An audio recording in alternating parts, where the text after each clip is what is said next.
Alrighty. How is everybody doing this evening? Or whatever time it may be where you are in the world?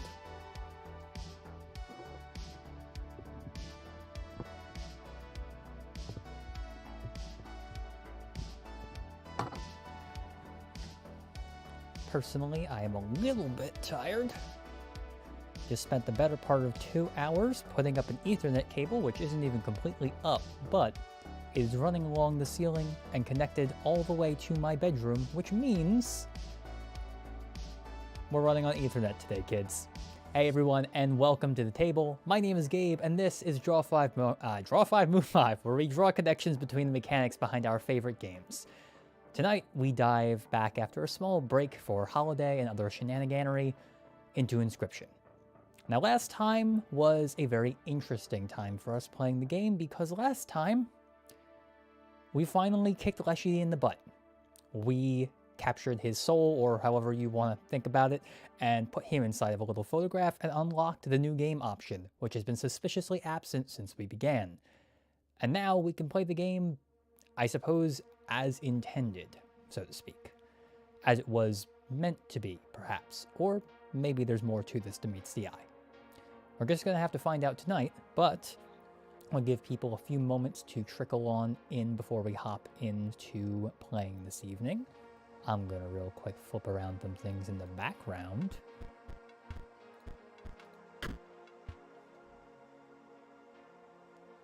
Just pop open a couple of things.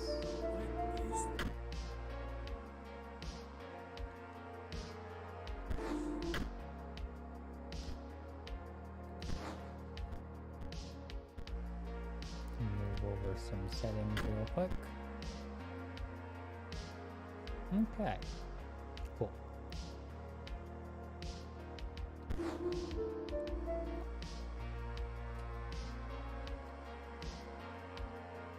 Hey, we beat the algorithm today, boys! Well, welcome to the stream. I appreciate you coming by. For once, it's actually starting to work in my favor, yeah.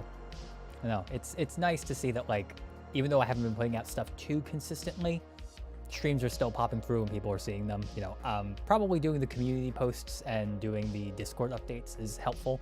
Which, by the way, although we have a bunch of social media here at Draw 5 Move 5, I am not what you would call socially adept, which is to say that I do not update most of them very well because I can't be bothered to update my own socials. I'm a little more in tune with just being around my life if I can be. So, best places to find out when we're going live or doing other stuff are obviously on the YouTube community page, as well as on the Discord. Link is in the description of this video and every video on the channel. I made sure to edit it into all of the backlogged videos.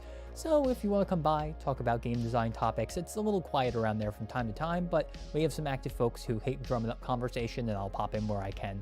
So if you're interested in that sort of thing, or want to know when we go live, or whenever we're doing anything else, Discord and community page always get updated when stuff's happening. So go ahead, follow the link in the description if you're interested in joining that community of lovely folks that we have.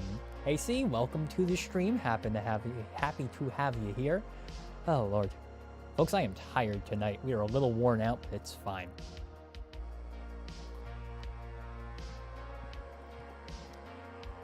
My bedroom door is over in that direction, and I spent the last 2 hours or so running an Ethernet cable from our wireless modem, or our modem in general, in the living room, all the way along the ceiling with various pins and a hammer until I could get it most of the way into the bedroom. It's not entirely up all the way, but it is at least here now, which means we're no longer running on Wi-Fi, and hopefully there should be no more drops in stream quality, or at the very least no more drops in stream, period. I can't speak to how well the quality is going to work. It's a 100-foot Ethernet cord, but here's hoping it'll do. So, without much further ado, since we got some folks in, seems like, I think we're going to hop on over to the Inscryption side of things and see what exactly is going on in the game, because some things have changed since the last time we were here. So, let me turn down the remaining music in our background here. By the way, if you like the audio that runs in the background when the stream starts, now that we've figured out how to make that happen, that is from my from a lovely person by the name of White Bat Audio. They supply free, copyright-free music of all different varieties, mostly synthwave and things of that nature, which I find is a nice kind of vibe for both Inscryption and the channel as a whole. So if you're ever interested in that sort of stuff, go check them out. They make cool stuff. But let's bring it on down. And let's hop on over to Inscryption, shall we? And we're just going to go real quick over to the settings and make sure that for the audio, if I go away now,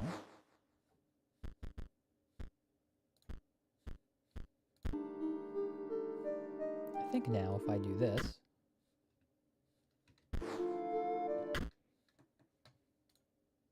it's not quite going to work right, but we'll get it once we get there.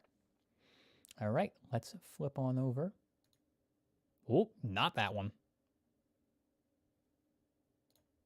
There we go. That's the right version.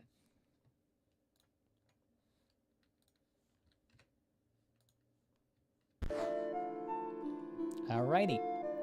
So, welcome to whatever this is. This is where we left off last time with our friend, the Lucky Carter, saying, "What is this?" And this is where we began. We picked a starter deck over here and said we were going to try and, I guess, I don't know, I guess, kill the person whose deck we took, which is, for reference, we've taken the undead deck, because I like undead things. I think they're fun. So we have Frank Anstein, we have zombies, we have a gravedigger, we have Draugar, and we have the skeletons.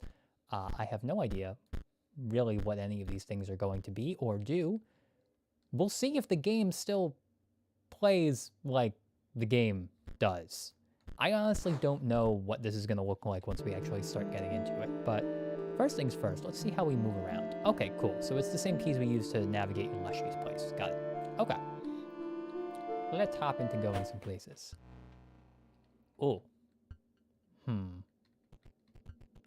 Oh. I just need to say right off the bat real quick, I love the little sound effects in this game. Like, listen to those feet. Oh. Listen to the little feet. Pitter-patter. Doesn't change, unfortunately, when you go to a different material surface, but that's fine.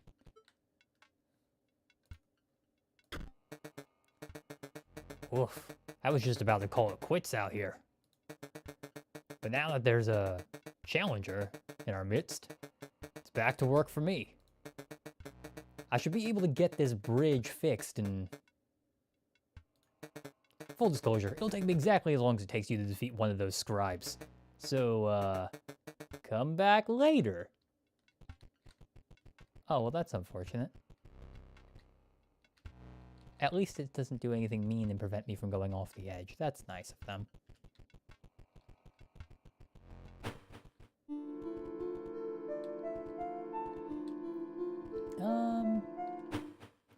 Let's see. Ooh, what's this? Ooh, salmon. Waterborne. Also, at the end of the owner's turn, salmon will move in the direction described in the sigil. Okay, cool. This card is added to your collection. Cool. Okay. Click on whatever that is. Does this allow me to go anywhere? No, I don't suppose I can get on that. This is the part of the game, folks, where we just explore around and see what's going on. Now, I did take the undead deck, so I feel it would kind of be disingenuous of me not to go over here and explore this area. So, let's see what we've got.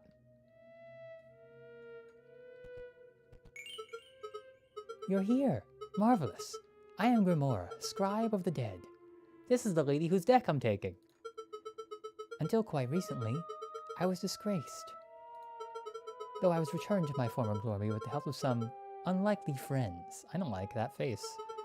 If you wish to test your skills against me, you must first prove your wits. You must discern which tomb marks the final resting places of my lovely ghouls.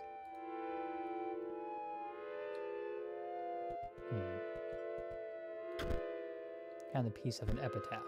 It reads, "Eaten by a hungry dog."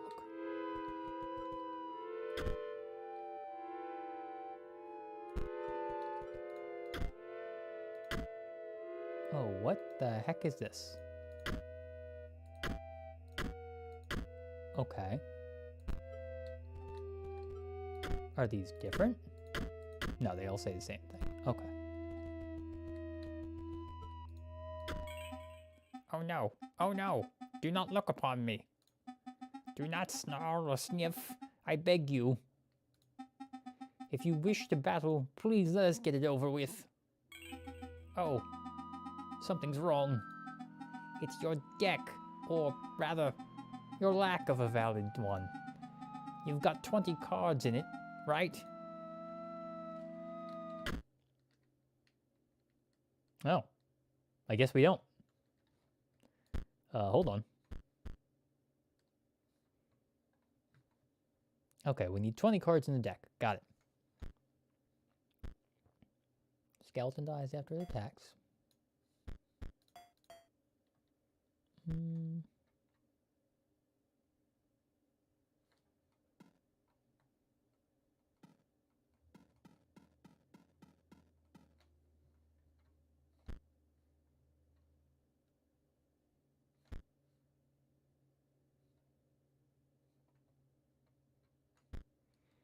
Okay.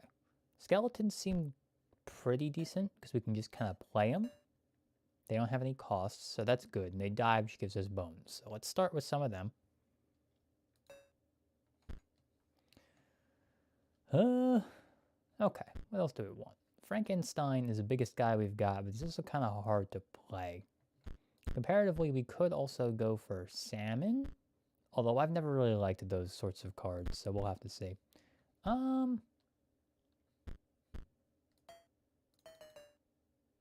Add all those. Oh, wait.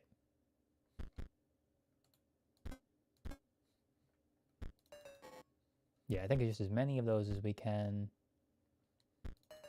All the zombies. And that does just auto-complete. Okay. So that's the whole deck. Got it. Now we can fight. But let me explore a little bit here first. You sifted through the bones and found a card pack inside. You received a deathly card pack. The Walkers. Okay. When the Walkers dies, 4 bones are awarded instead of 1. Okay, so it takes 4, it gives 4. Ooh, Necromancer. When another creature you own dies, it is returned to life and dies again immediately. Interesting. Skelemagus. After attacking, Skelemagus perishes. Also, if Skelemagus' owner controls no Mox cards, Skelemagus perishes. After attacking, it perishes. Also, if they control no Mox. I don't think I have anything that's on Mox. End of the owner's turn, Elk will move in the direction described in the sigil. I know what that does. And Green Mage. The power of the Green Mage is equal to the number of green gems that the owner has on their side of the table. Okay.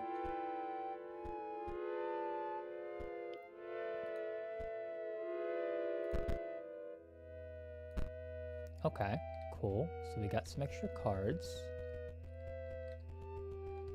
That's fun.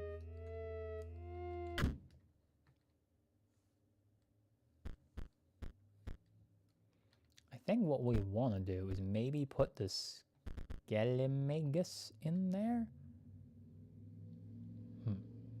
Or not the Skelemagus. This guy I don't know what I do with if I control no Mox. I don't know what a Mox is yet, so I don't think that's really a good plan. Bear with me 1 second here, folks. Just gonna switch over where I've got some things.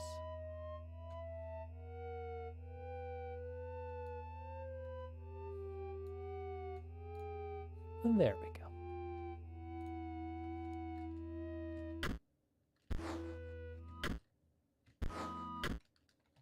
Okay. Why don't we put some of these cool new cards into the deck, huh? So we have got Draugr, Frankenstein. Okay. I don't know what's inside of the Draugr, so we'll have to figure that one out. So I want to keep at least a couple of those in the deck. Skeletons are free to play. The Necromancer is when another creature you own dies, is returned to life and dies again immediately. So that gets extra bones, which is cool. Don't know exactly how good that is, but we'll have to kind of see here. I think for a 1/2, Zombie's a 1/1 that costs 2. So I can take out one of the zombies to put that guy in. So put in the Necromancer. And then I think the only other thing is the walkers seem kind of decent. They refund what you paid for them, which is nice. But that is a pretty high cost, and we don't know exactly how these games are going to play out. So I think we're going to just stick with that. Yeah, I think that's probably good for now. So we're just going to go back. That looks much better. Where were we?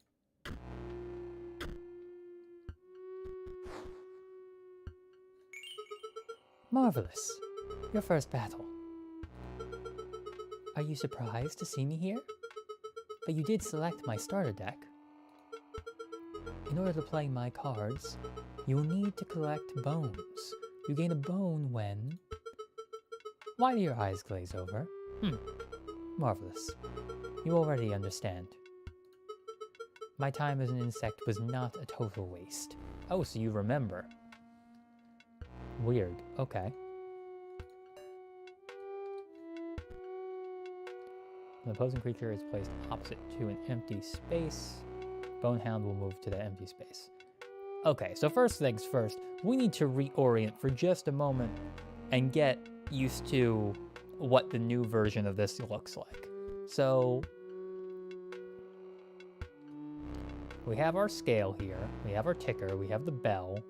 I don't know what most of those things are, nor any of that. But these appear to be all different resources that we have available to us, so that's good. And then we've got these guys. There's 16 cards left in the deck. I don't know what that hammer does, but I guess we'll find out. And yes, I agree. The soundtrack in this is really nice. Okay. So currently there is an empty space. Bonehound will move to that space. Yes, Les, I did choose a bone deck. I felt like going for undead because I didn't know what else was going to be happening. So I kind of just picked that on instinct because it seemed cool. Arguably, I could have gone for... I probably could have gone for the beast sort of deck from Leshy's side and have a better idea of what I'm working with, but this still seems fun, so I'd like to do this. Okay, so we can play the skeleton. It's really the only play we have right now because we need stuff to die first. So this will reduce the attack of the Bonehound, and then I will get a bone, with which I can play the Gravedigger next turn, because I can't use it this turn.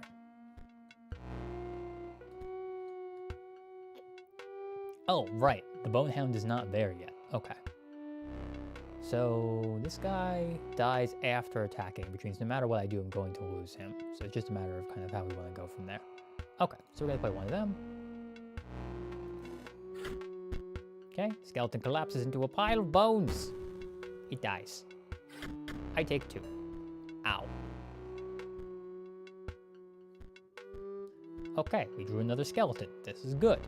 Now, we should be able to go skeleton and then play Gravedigger as a block for the dog. So we can go skeleton, Gravedigger. Ooh, we can play this very cool. So we can go skeleton, Bonehound leaps over to block. Now, we play this guy here, which moves the dog, and thus will now block this guy from coming out for now, which is cool. Now we can go combat. We hit for 1, even out the scale. Skeleton collapses into a pile of bones. Gravedigger digs up a bone. We now have 2. This guy's still alive. We can still play 1 more, and then we have 2 bones at our disposal, which means that we can also play a zombie. So I think what we want to do is go zombie first, then skeleton, since the skeleton's going to die anyway. Or maybe not. Maybe we want to do that so we can actually get in some meaningful damage and then block that guy.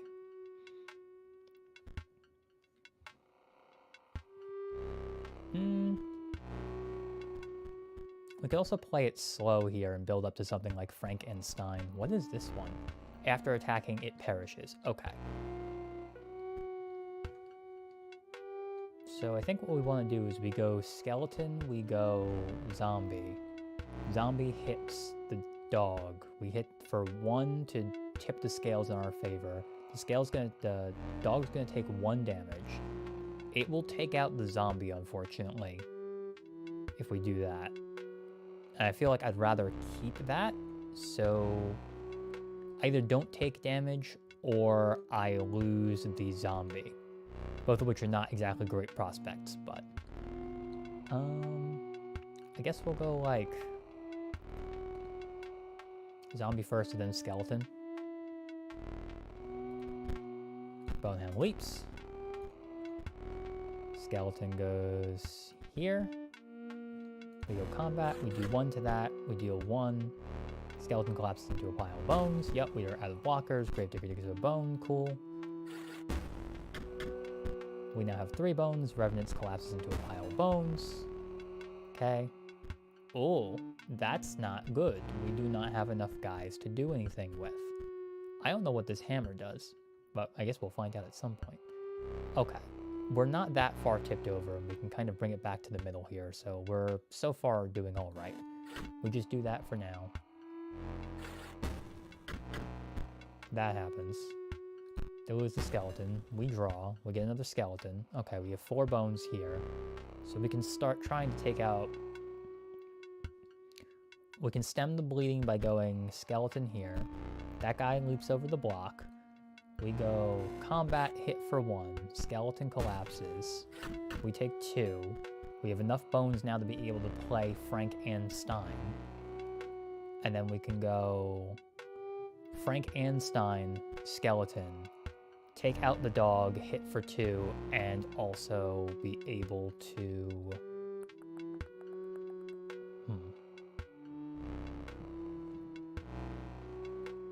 I think we're going to go Frankenstein here, then skeleton there to move the dog over.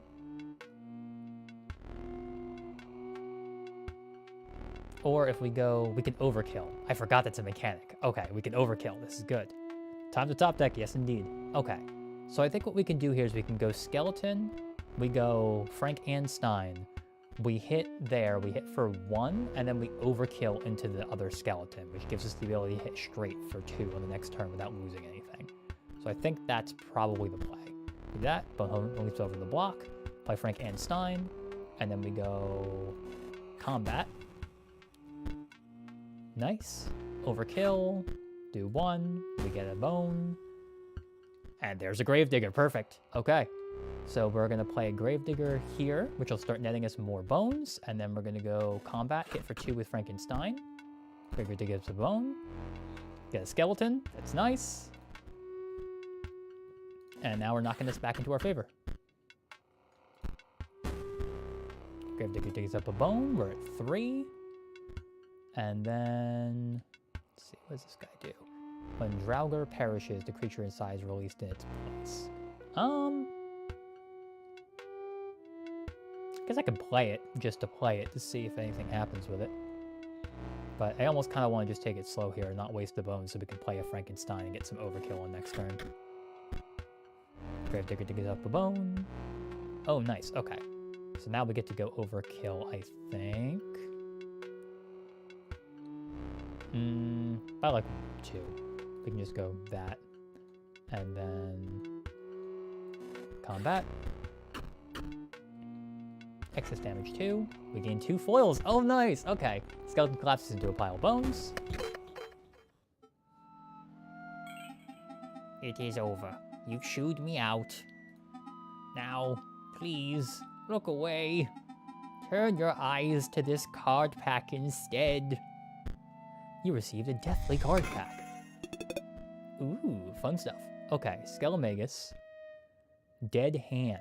When Dead Hand is played, discard your hand, then draw a new hand of 4 cards. Interesting. Banshee. It's got flying.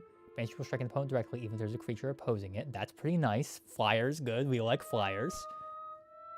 Steambot. Takes 6 batteries. Okay. Got it. So the first 3 are always going to be from this area. The last 2 are going to be other random ones from the other areas. And then this, I'm assuming, is just as the game goes on. I saw those batteries ticking up. So that's how that works, I guess. Okay, cool.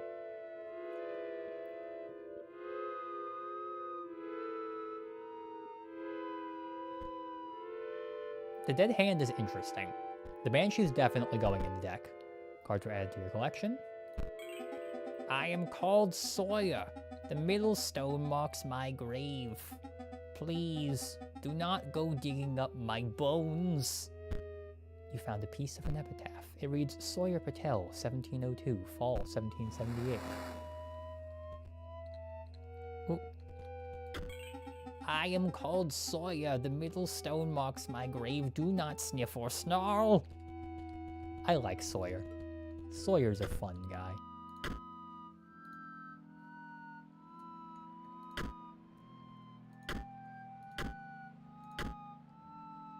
Okay. Cool. Well, that was fun. Poke everything. There's packs everywhere. Jar. I don't know what you meant by jar, but... Did that already. Nothing, unfortunately, over by this skelehead.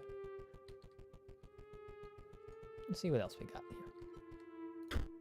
Found a piece of an epitaph. It reads, does not hold a grudge. There's a well, and there's a different area over there. Okay. I would like to... Ooh, you have a thing on your head. Before we do this, let's real quick make an edit to our deck. We are going to take out... Since we have this Banshee, and this Banshee is effectively just a better version of a zombie. Correct? Correct. We're going to take out 1 zombie, and we're going to put in 1 Banshee. Yeah, and I just need enough free play guys, so there have to be a good amount of skeletons in the deck unless I have other easy to play guys that don't cost anything, which currently there really aren't. Okay, cool.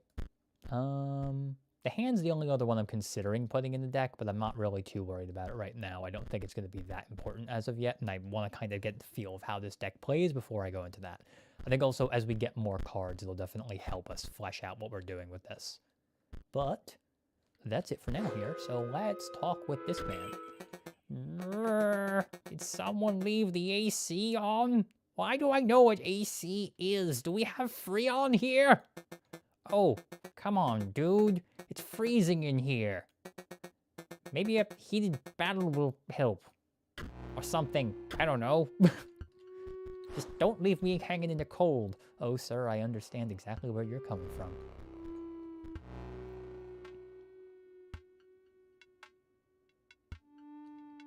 I actually, yeah, Contenshi. I do like the 20 card deck limit. It makes things easier for being able to do consistency, and there's no limit on the number of some cards it seems like you can play in the deck, so you can kind of min-max exactly how you want to. I don't know what the hammer does. I don't really want to touch it yet. But, okay. So we have 2 Skelemen. We have this guy who, when he dies, will turn into something else. I think we just play 1 skeleton for now, so that way we can clear the Banshee when it comes down. And then we can get some bones and start doing some stuff that way. So let's do that. Let's go just a skeleton, and we're going to swing with just the 1 skeleton. We lose the skeleton. We're going to take 1 damage from the Banshee. We draw the Gravedigger! Yes. Good man. Okay, so we're gonna go skeleton to block, to take out the Banshee, and then we'll use put the Gravedigger, I guess over here, since he's never gonna, we don't want him to die, and we also don't want to kill this because it releases the creature inside, so I feel like we don't want to do that. I do want to see what happens when I do this, though, so I might just put the Draugr out first. I'll get 1 bone from the skeleton attacking, then we play the Draugr, so we'll have 1 at the end of the turn, and we still have enough to play the Gravedigger on the follow-up. So I think that's what we want to do. We're going to go Skeleton. And we're going to play the Draugr there so that we can get the Draugr. We take out the Banshee. We lose the Skeleton to get a bone. Then on his turn, the Draugr is released. A Skeleton shows up. Their Skeleton dies. We draw another Skeleton. And then we can go Gravedigger to block this Skeleton if we want to, or play it over here just to make sure we never hit anything, but they probably want to block some damage, so we'll do that.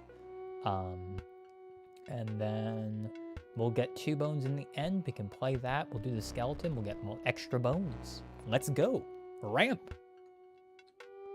Iced Cactus. Use the hammer. I don't know what the hammer does. I'd rather not waste it as of yet, or I don't really know what it's going to do. I don't know. Does anybody know what the hammer does? I kind of want to know, but I also kind of want to just do it myself and find out. We can play him there, block the damage, and then we'll be in a good position. Because we can go that. And we have something that'll die, so we'll net extra bones with the Necromancer on the follow-up. So I think we go that. We hit for 1. He dies. Gravedigger digs up a bone. Okay, that Skeleton dies. We get another Gravedigger. Okay, so now we can go Necromancer and Skeleton. We can put the Necromancer here, I guess. We're not really in a great position on this now because we don't have an open lane. And we're going to have to deal with this garbage. If you can keep the Gravedigger safe, it's almost always a good idea. The relative value of free bones for bigger lads later is usually better than taking 1 or 2 hits sooner. Yeah, no, that's what I was thinking. I was thinking about putting him over there earlier, but for now, I think what we have to do is we're going to go Necromancer, because I want to get him out so I can start getting extra value. So we're going to go... If inside that is just a Skeleton, then I think I can safely play the Necromancer there. Use the hammer when you're in a winning position. Okay, yeah, no, that's fair. That way I know exactly what it does. Okay, so I think what we're going to do is we're going to go play the Necromancer. We will put it over here, since it can take the hit from the Skeleton that's about to come out. We get to play this guy here. We're going to take a butt ton of damage from this guy, which is kind of annoying, but we'll play him there. We'll do that, and then we'll go to combat. Takes out the Draugr, which gives us a Skeleton we're going to have to deal with. Skeleton collapses into a pile of bones. Necromancer raises the corpse from the dead, then lets it die again, giving us an extra bone. Get an extra bone, and we're back where we started. We're about to take a bunch of damage. Revenant dies. Skeleton dies. Oh, goodness. So now we're in a bit of a problem, because we have no offensive pressure left. I can keep getting more bones, but that doesn't really solve the problem. Well, we'll play 1 there, just to do it. Hit for another 1 to balance the scales.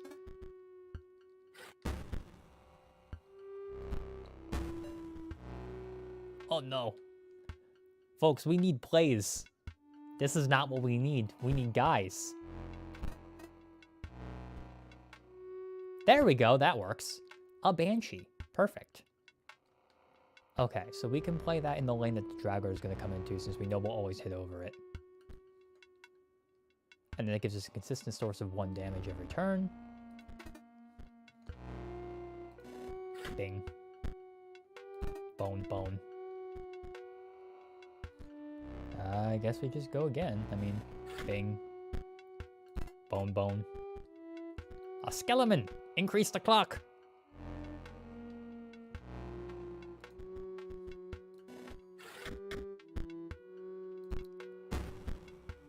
Bone, bone. Okay, so now that we know we're about to win, let's do the hammer and see what happens. Huh.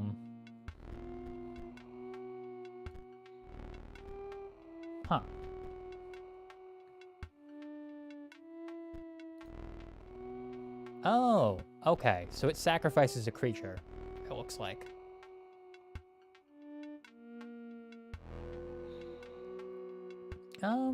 We can take out this guy who's already... Interesting. Okay, so the hammer just kills something, but it has to be able to be sacrificed, so you can't sack the Draugrs. Interesting. Okay.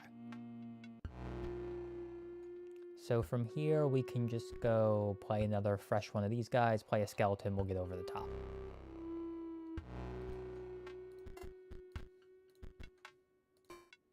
Nope, not that.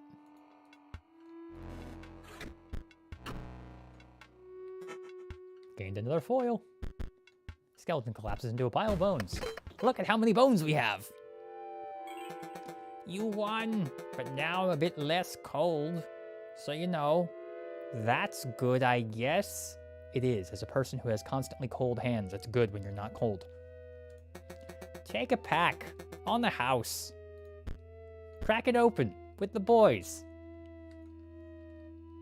And the girls, and the non-binary folks, and everybody else in between. We don't judge here. What do we got? Banshee, Necromancer, Walkers, Raven, Automaton. Okay. Alright. So, let's think here.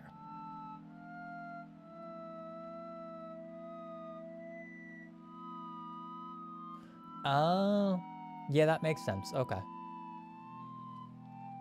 Now, does a hammer let you kill your opponent's cards too? Because let me select the zones. So I'm assuming in a different world you might be able to kill one of your opponent's cards, right? Okay, so we got another Banshee. That's replacing the zombie we've got in the deck for sure. Or we might just replace some of the other stuff that we lose. Like maybe take out a skeleton or two. Okay. So we've got Banshee, we've got another Necromancer, which is awesome, and then we've got the Walkers, along with we have a Raven, which is effectively just a stronger sort of Necromancer, but we have to tribute stuff, which may be good. I don't know. We'll have to see. And then Automaton, which is, I guess each turn this ticks upwards, so that kind of gives us an idea of how that works. Cards are added to collection. You did beat me, so I guess I've got to fess up. The name's Casey Hobbs. That name again. I'm from the tombstone on the left. Found a piece of an epitaph. It reads, Casey Hobbs, 1970, the winter of 1992. Oh, you were only 22 years old. That's really sad.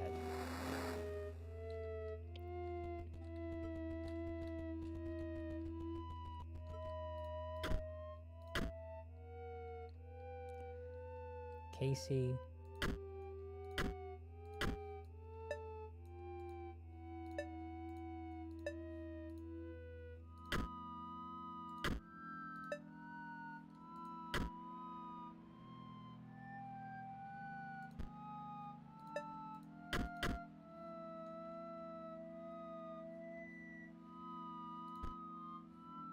Oh, I see what's happening. Okay, so Casey goes in the one on the left.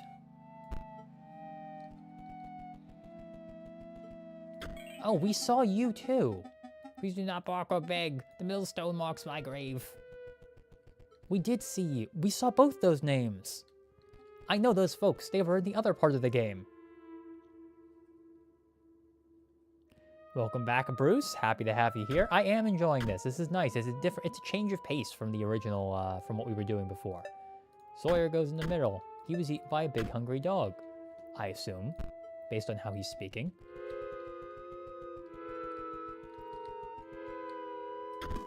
You pulled up an epitaph piece. It read, the defibrillator failed. Anything else here? Ooh. Drowned soul, waterborne. Also, when drowned soul damages another creature, that creature perishes. Oh, that's pretty good. Cards added to the collection. Nice. Got it. Okay. All right, real quick before we beat this guy, let's take a look at our guys. Okay, for 4-cost, Drowned Soul seems pretty good. Just easy way to kill anything that kind of runs up against it, and that's good. Okay. So I think we want to go, we definitely want to add a Banshee to the deck. I think we want to maybe reduce the number of gravediggers by like 1 to add the Banshee. Necromancer, we could probably stand to have a second one of. And then I'm not really a huge fan of the Draugars so far, so I think we're going to take one of them out to add in a Necromancer. And then we can go...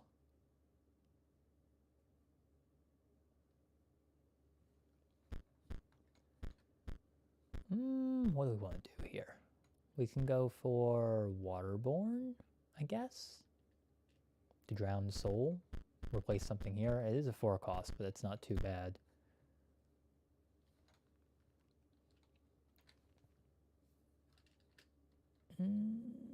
Okay, we do need some top end here. So why don't we take out 1 Draugar again. We'll put in Frank, or the Drowned Soul, and kind of go from there.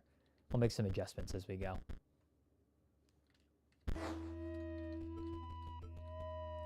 Okay. What do you got for me? Hark! A living slice of lemon approaches. You have an eye patch. That's fun.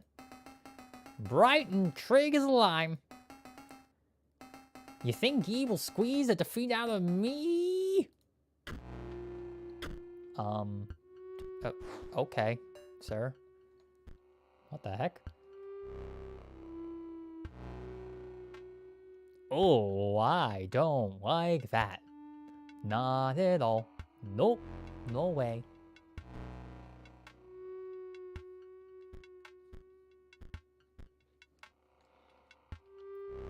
Okay, so I think we just gotta go a little bit slow here. Is this... So the ghost ship doesn't attack. It just flips down so we could never hit it and it'll drop more skeletons on their side of the board. Okay. So what we can do here, we're gonna take 1 damage regardless. So let's go, we'll start by playing a skeleton just here. And then next turn when that dies, we'll play this guy out in a zone where he'll be safe, just so we can start doing stuff. I don't know if I want to really start pushing too hard for damage and lose out on the potential bones now when we can get some necromancers more consistently. So I think we're going to pass on that and just go swing for 1. Lose him. Yep. Take 1 that bounces a scale. Skeleton dies.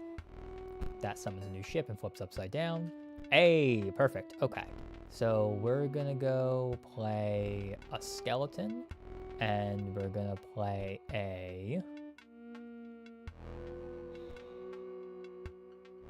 the skeleton somewhere we can get into damage. We'll put down this guy just to... And no matter where I put him, because that ghost ship's on the board, I can't really do a whole lot to take it out, or do a whole lot to make sure he's safe. But we can try this. So we'll go... I guess we go here. That way we can make sure we get the bones and we block a little bit of damage.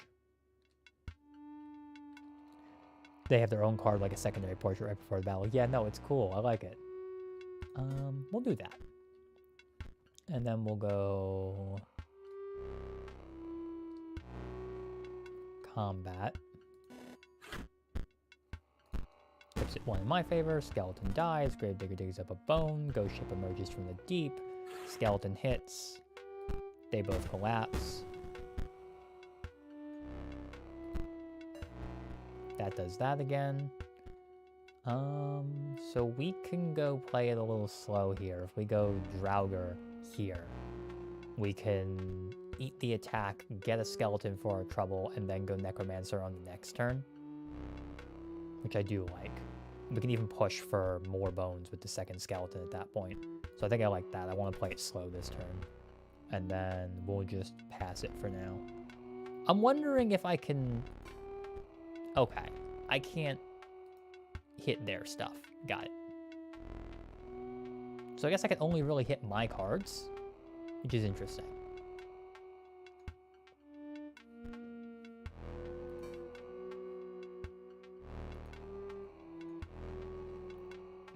I could play one of these just to try and push 1 damage, but I think I want to hold on to it for now. Digs up a bone. Ghost ship emerges from the deep. Take 1 from that. Pops out a skeleton. That skeleton dies. That gives another skeleton.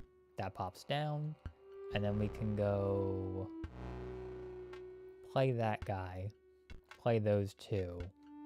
We'll hit over the ship. The ship will be able to move, I think, based on how this works out. So we'll do that. We take out the skeleton. We'll lose 2 skeletons. We get 2 skeletons. We just get some excess bones here, and then that's about it. So I think we're going to go these 3. We do that. Play 1 skeleton. Combat. Yep. Both the skeletons die. Necromancer does the thing. That knocks us up to 5 bones. The ship comes back. We take 1. Skeleton collapses into a pile of bones. That happens. Hey, Frankenstein, that's perfect. So we can go play another one of these guys, Frankenstein, as well, and just hit in for 2 here if we want to. Yeah, I think we want to do that, and then we'll play 1 skeleton here just to make sure we can get some extra bones for our next drops and hit in another damage.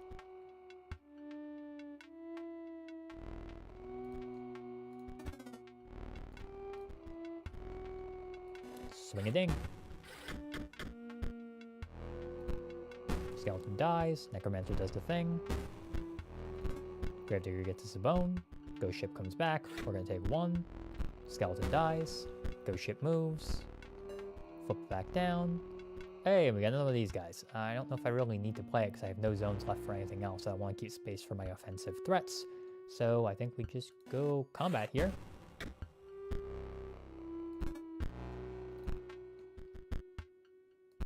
Yep, that happens.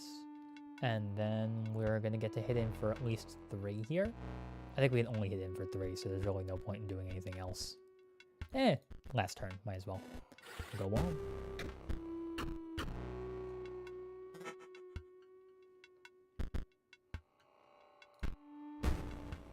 Yep. Cool. Aye, you beat the pulp out of me. Firstly, take ye this. Deathly card pack. What did we get? We got more walkers. We have Bone Heap. Activate. Oh, an activated ability. Pay 2 bones to increase the power and health of Bone Heap by 1. I like that. That is a card that does combos. I don't know if that's a once per turn or not. So we're going to have to find out together. Ghost ship. Oh, we got the ghost ship. That's really cool. Double gunner. That does the bifurcated strike and then a practice wizard. Okay, cool. I like all these cards. These cards are sick. Oh, and that's free to play. That's really cool. I like that a lot. Okay.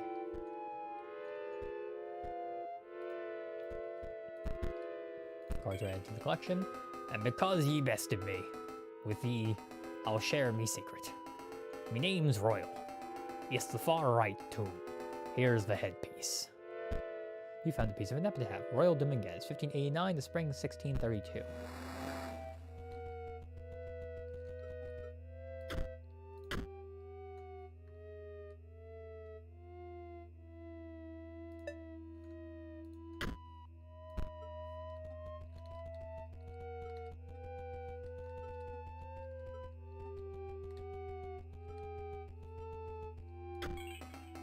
Like I said, my name's Royal. Yes, the far right too. Yar. Life didn't give me lemons, so I died. He died of scurvy, so whenever we find the one that says died of scurvy, that'll be what we're looking for.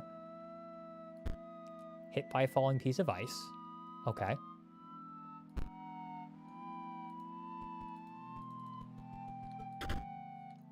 Card back. What else do we get? Ooh. Another Necromancer, 2 more Banshees. We got a Wolf Cub! Oh, we might just play the Wolf Cub because it's a good card to draw into, honestly.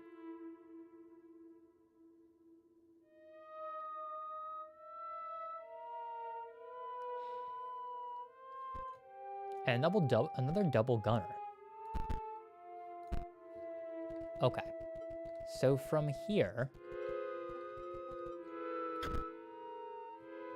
we don't have his death yet, but we do have Casey's, I think. Hit by falling piece of ice.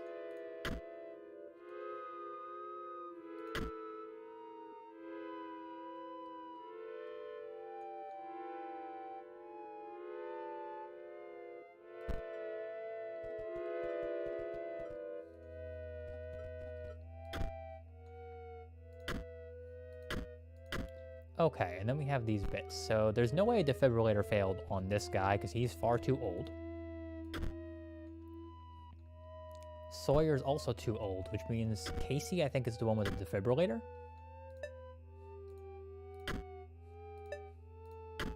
Just put that there for now. And then who does not hold a grudge? I believe it would be Dominguez, since he's like, I just didn't get lemons. That's all. Okay, so from here, we have 3 different routes we can take. I'm real quick going to tune up the deck before we go on ahead. Okay, so what is our strategy here? Currently, we have a ton of skeletons, which are easy to play. We're going to take one of those skeletons out and replace it with a bone heap. That much I know for sure. So take one skeleton out, put one bone heap in. Okay. So we want guys...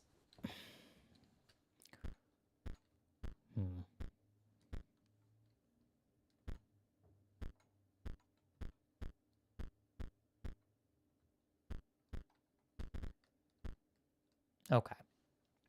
So if the goal is just to churn out bones as most as possible, right? We want to just make sure that we're getting as many bones as possible to keep making plays and have some top-end stuff. If that's the case, we have to start thinking about how we do that.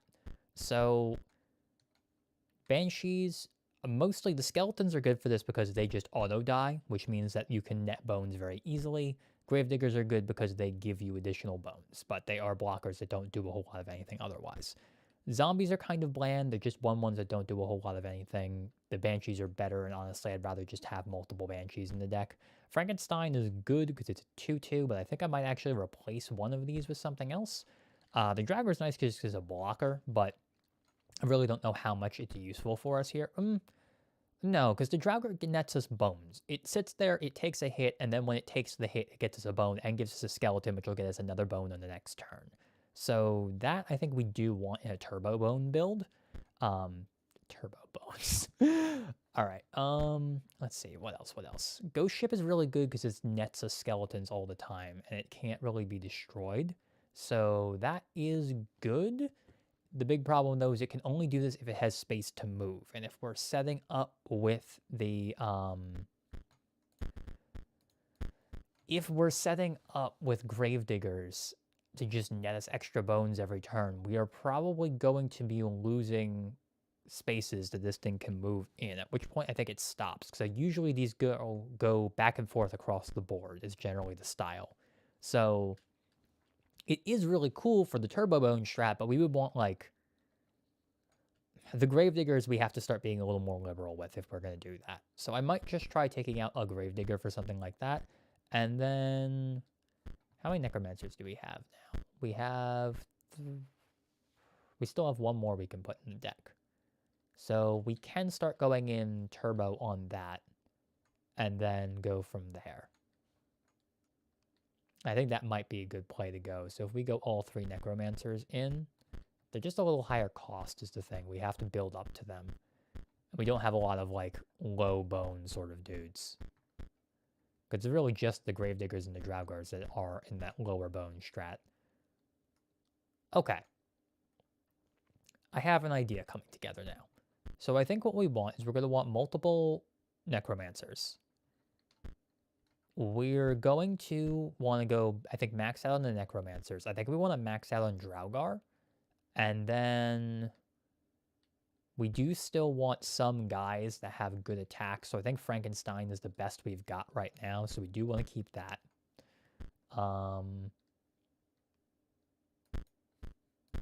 Some amount of walkers would probably be good. Just have to kind of figure out what we're taking out for it. And Drowned Soul is just really good as removal, so I feel like we want to keep that in general. Bone Heap's really good as well. So I think what we want here is we need to keep a critical mass of guys that we can just play. So we want to keep at least some amount of skeletons in the deck. We need a good amount of 1-drops, because right now we're a little heavy on higher drops in terms of the bones. So I think what this means is we're going to have to start looking at this list and making some concessions real quick. I think probably we are going to cut the zombie. It just doesn't seem like it's really all that good. We do want to put in the 3rd Necromancer. We're also going to want more Draugars, I think. So I think maybe we can even take down 1 Gravedigger. because we don't want to draw too many of these guys. So we really only need to assemble 1 or 2 of them and then leave it there. We do want more Draugars because those guys... Oh, we still have more Banshees we can put in the deck. That's really good. Okay.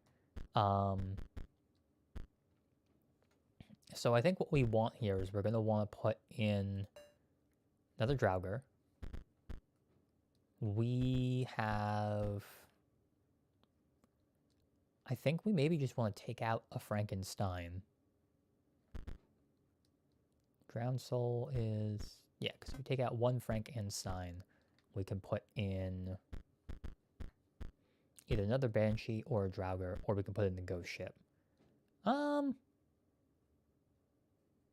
Yeah, let's go with the Ghost Ship. We'll try that. And then I think that should be good for right now. I do want to see more Banshees, but I think we kind of want to, I'm not sure what really to take out for that. I suppose we could take out the other Frankenstein, but I really do like having a guy that does more than 1 damage. Arguably, actually, I think I'm just going to take the Frankenstein out, and I'm going to put in a Wolf Cub, because I think that that's kind of a way to skeleton play Wolf Cub for a 1 cost on any skeleton we have, and then that hits for 1. If it doesn't get killed, it goes into a 3/2, and it gives us a bone in the process, basically. So I think I like that a little bit better. It's basically a better Frankenstein. It's easier to play as long as we have guys we can just put onto the board. So I think that's better. We're going to run with that for now and see how we like the deck. So we now have a choice, chat. Which direction are we going? Are we going up? Are we going down the stairs? Or, oop, nope. Oh, actually, we're already down the stairs, so we'll just look here. Piece of an epitaph brought down by scurvy. All right, cool, that's Dominguez. Gust of foul-smelling air billows from the casket. Oh. You have no offering?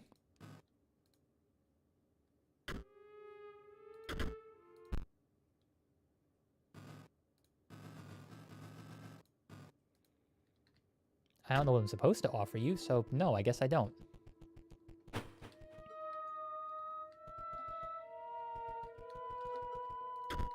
Okay, you died of scurvy. So that's that one completed. Alright, so now let's ask chat. Do we go to the left, or do we go up over this way by our boy Dominguez? Do we take Casey's direction or Dominguez's direction? Which way do we go? I will leave it up to you. Vote with an L if we're going to go to the left, and I guess a U if we're going up? I don't know. 1, 2, 1 to the left, 2 is up. Let's go with that. 1 to the left, 2 is up.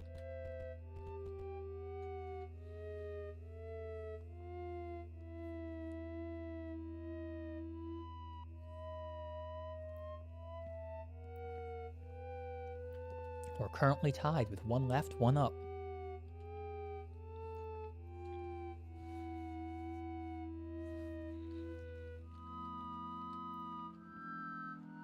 Gotta take your L's when you can. That's 2 left.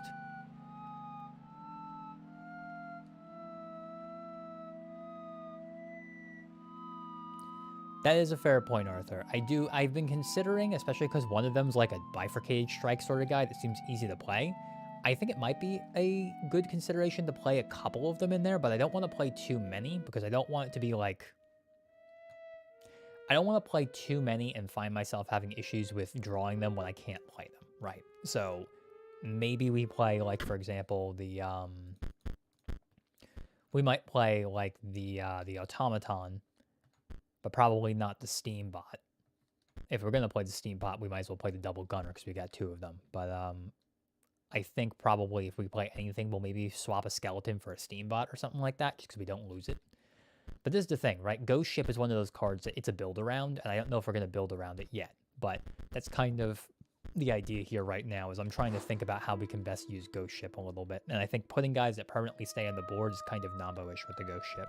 All right, I've seen 2 people tell me to go left compared to 1 for up, so we're going to go left. Oh, hello. Hi there.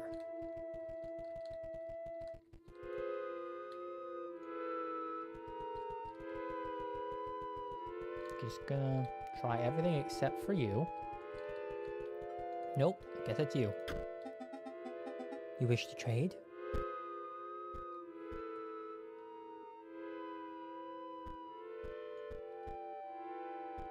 Ooh, we can get more bone heaps. I like more bone heaps.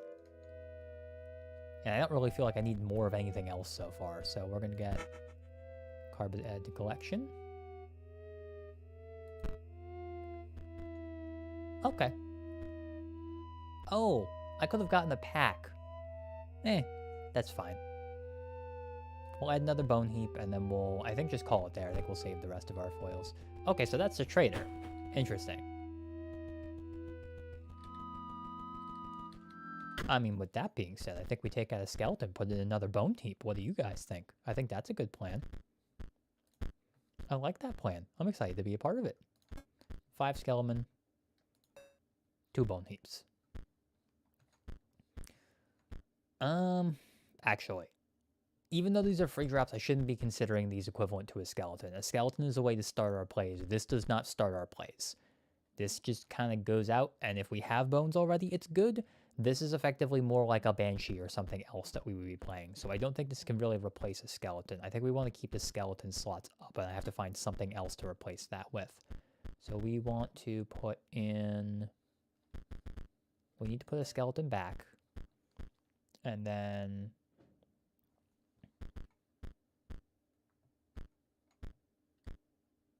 I think what we want to do is maybe, if we want to put in the second bone heap, we're considering this to effectively be a boss monster that we are dropping, or a defender in a bad case scenario, or a tribute fodder. Just remember, you'll be splitting your excess bones between the two. Yeah, that's the other thing, is if you get multiples, it starts becoming problematic, because you really only need one, and you just want to pump it a bunch of times. So I guess we can start with 1 for now. If we find the need to get 2, I think we'll add it in. But for now, I think we want to run with the deck as is and see how it plays. Because I don't really want to take out more skeletons, because those are our easiest form of both attack as well as... it's our easiest form of damage and our easiest form of bones. So I don't want to take too many skeletons out, unless we're playing, like, uber defensive with a million Draugrs, and, like, that's the goal, and go, like, bunch of skeletons or free drops with, like, the just, like, a bunch of bone heaps and then a bunch of Draugrs, so that we can keep building up bones and then play more bone heaps. That doesn't sound like a terrible idea, but it is something we'd have to really build around. We would need a lot more Draugrs and a lot more bone heaps for something like that to work.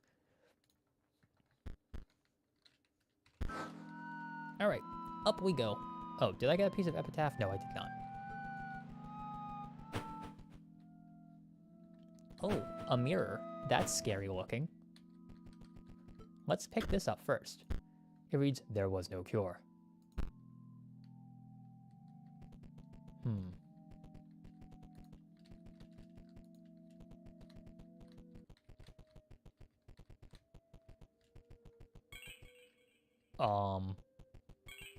What? Huh? Who?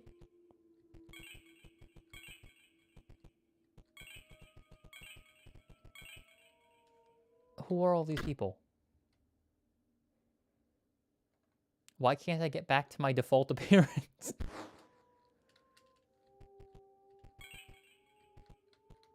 A Robo-Man.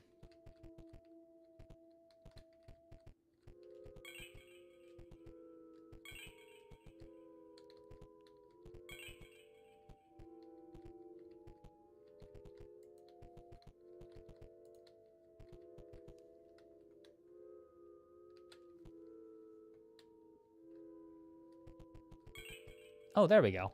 I'm back. Randomized avatar selection. Who do I like more? Do I like any of these? Oh, these are the things that were the idols over in the little player characters in Leshy's shack. Some of these are the ones from over there.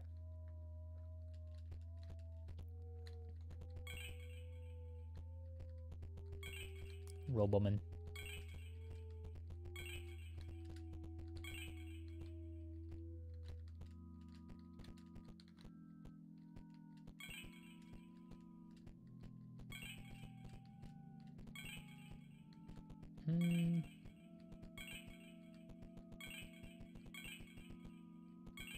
We'll stick with the regular one for now.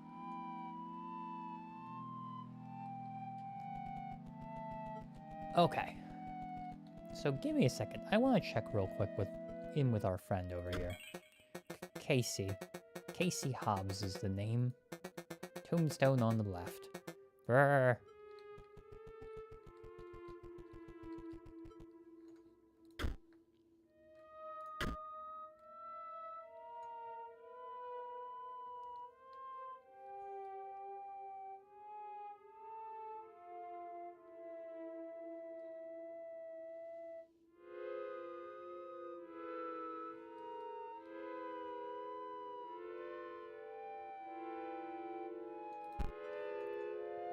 Okay, so here's the hard part now.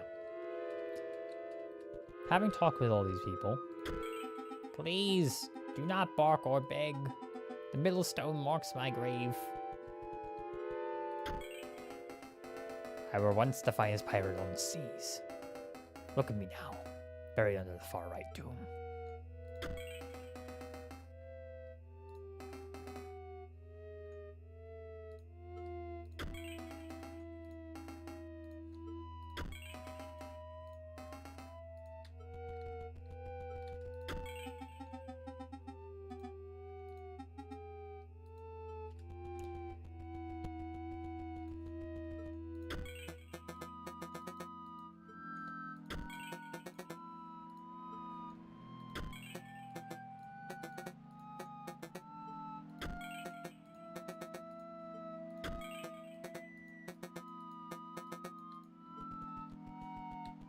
Okay, so I have to figure out what the bottom parts to these are, because that is the thing that's currently the most problematic.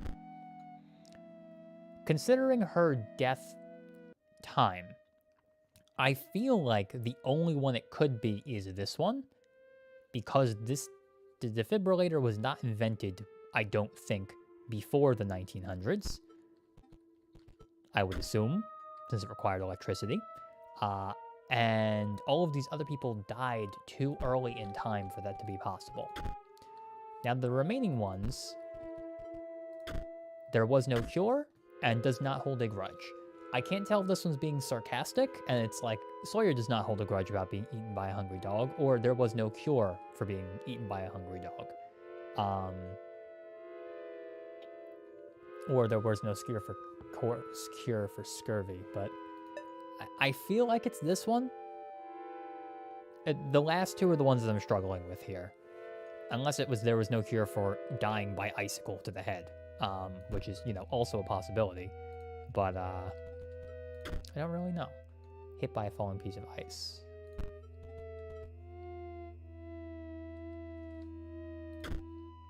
I feel like by process of elimination, it has to be there was no cure to getting eaten by a dog. But, because it's like, it does not hold a grudge. The way he acts, clearly he seems to be bothered by it. So, that's bothering him. So either he does not hold a grudge or it's sarcastic. And scurvy, there was no cure, but there was a cure. It was eating stuff, but he didn't have it. So, I don't know. Like, we could do that instead.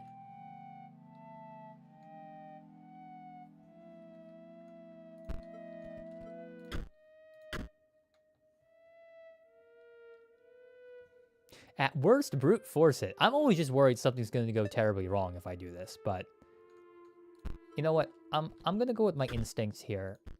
We're going to do does not hold a grudge on this one. And we're going to go there was no cure to being eaten by a dog.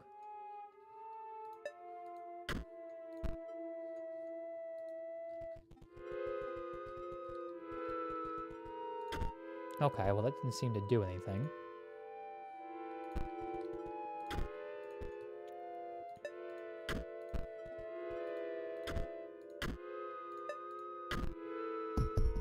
Okay, it was that one. Got it. Marvelous. I believe you've proven your wits adequately. Are you prepared? You will not defeat me. Okay. Real quick, is there anything we want to do with our deck before we hop in there?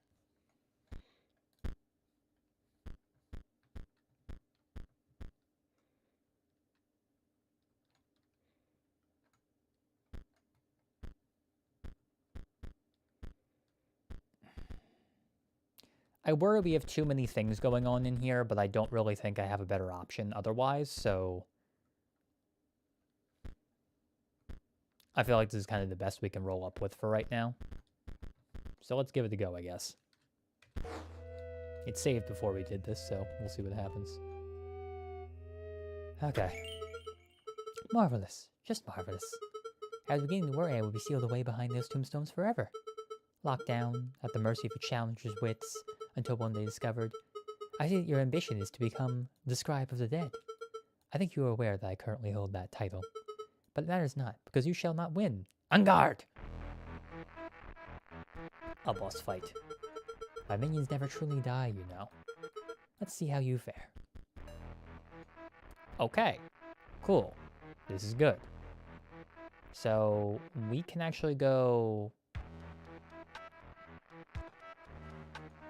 Okay, and there's 2 lives on this one as well. Ooh, this track slaps also. Unrelated. It's just, I need to say, this track slaps. Okay, so that guy attacks, he blocks, it dies. I need him to survive. Which means, I think what I have to do is hope I draw a skeleton here. Go skeleton, hit into the dog, and then we want to try and build up some bones. So I think the goal here is skeleton, play it. Play the skeleton, just hit. And then we lose the skeleton, we get a bone. Next turn we have to hope we draw another skeleton. And then we want to play the skeleton, tribute the skeleton, get a bone, and then go Banshee so that we can move the dog out of the way and make sure the wolf cub survives. So I guess we gotta start with this. No matter what we do, that's gonna happen. So there's nothing else we can play at present unless we want to play the wolf cub, but there's really not a point. We're gonna lose it if we do, so we hit. Skeleton dies, we take 2. Okay, there's a Banshee that's gonna come down behind that, and then Sarcophagus. We'll go with the more powerful form after 1 turn on the board. Okay. This is what I was hoping was not going to happen. So we have... Okay.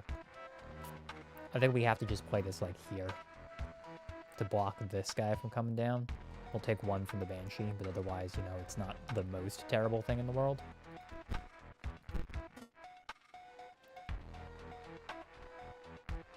Okay, and then we can't really play anything else here, so we're just going to do that. Get the bone. Gravedigger stays 1. We get the ghost ship. Okay, but we don't have the bones to really do much with it. This is tough.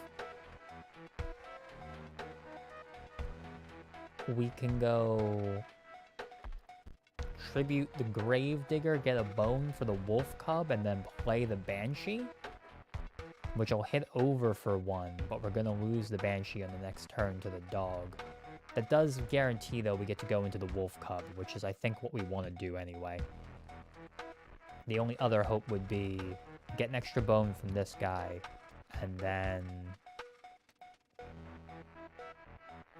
we get 1 bone, it dies this turn. Oh, we are also dangerously close to losing already somehow. Okay. Oh, yeah, because it hits for 2 on the last turn. Doy. Okay. Yeah, we do this, we do that. We play the Banshee, like, here, so that we can hit him for 1, and then the Wolf Cub will hit him for 1. Then that comes down. Wolf Cub evolves. Okay, yeah, I think that's kind of the route we're going to have to go for right now. It's not pretty, but does sort of get us going. Because otherwise we play a Banshee just to play it. This guy gets us 1 bone, so we can't even play anything yet. So yeah, I think we have to go this route. We go this, then we go Banshee out.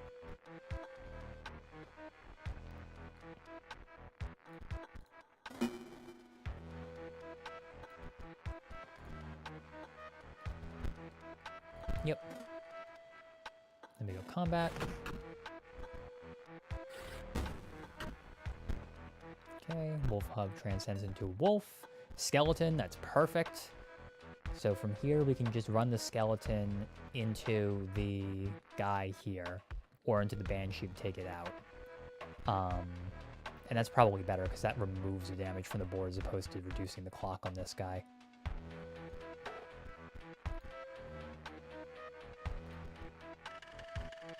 And then we go combat here.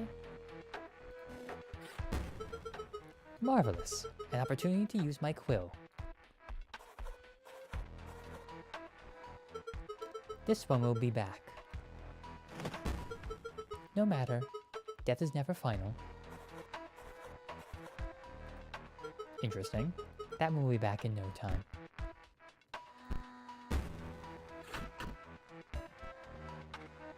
Okay. That is perfect. We can play a Drago to block, and then we get a skeleton, and that can get us rolling a little bit further here.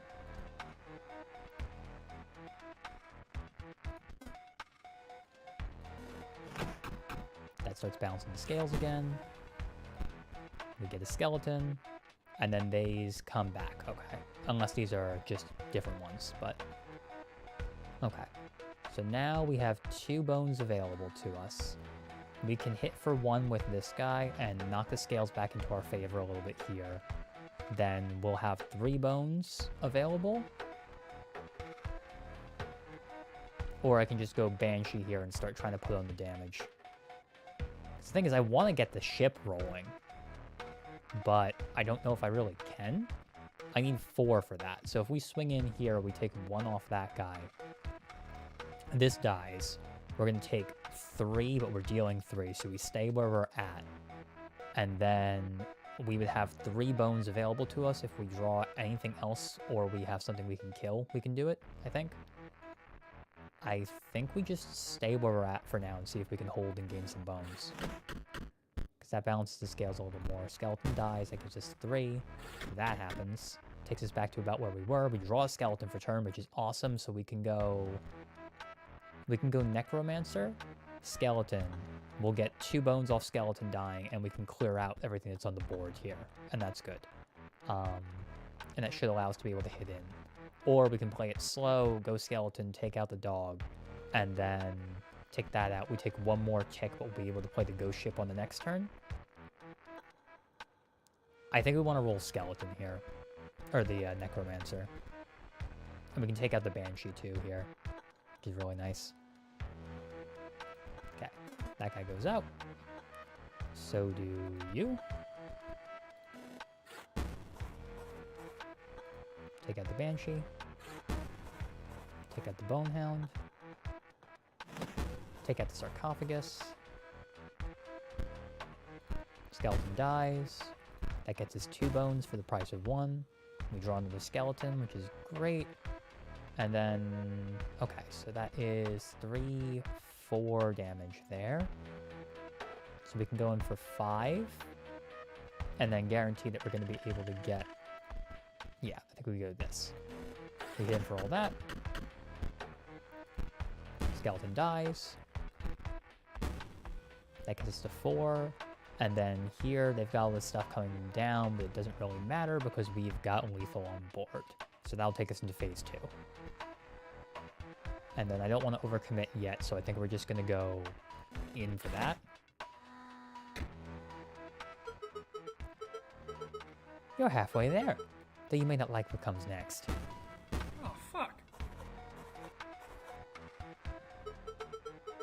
Do you miss them? Fear not.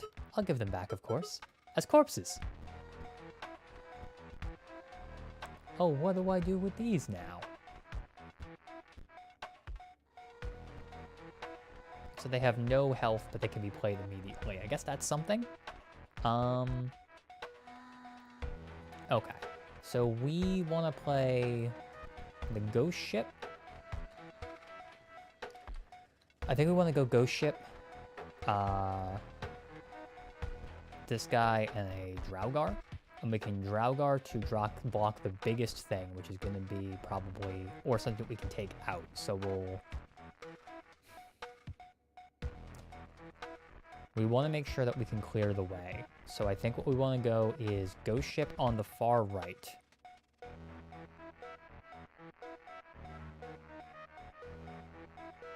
I don't want the Sarcophagus to transform either.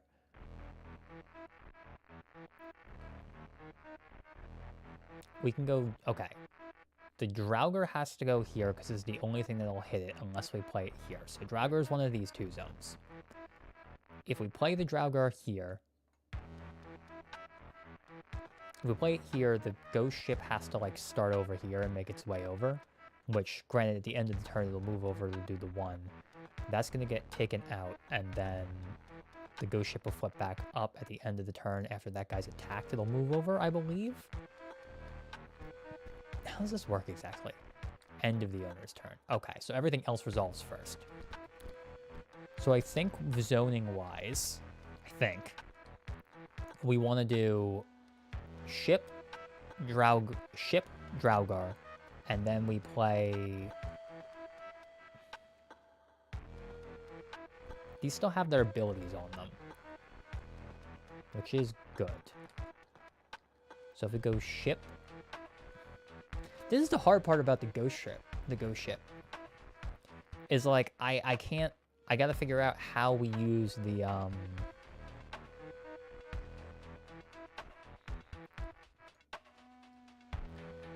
I gotta figure out how we use the ghost ship to, like, start leveraging advantage here. And, like, I have to make sure it has enough room for it to move, and since it doesn't hit anything, that becomes very problematic. Or if we can just hit for lethal, that would be good, but I don't think this deck can really OTK. We've got the Banshee's the only thing we can play that has any attack right now. So what we want to do, Draugr has to block one of these two. So if we put the ship over here, that won't block anything effectively, though it will take out the Banshee on the next turn. The ship starts here, the Draugr starts here, that dies, gives us a guy, and then we can play the...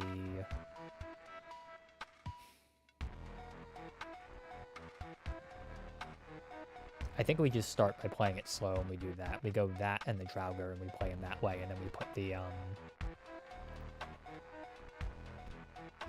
we'll do a combo with these guys next, because I'm assuming, like, it still does the ability, and that might bring back the... something else?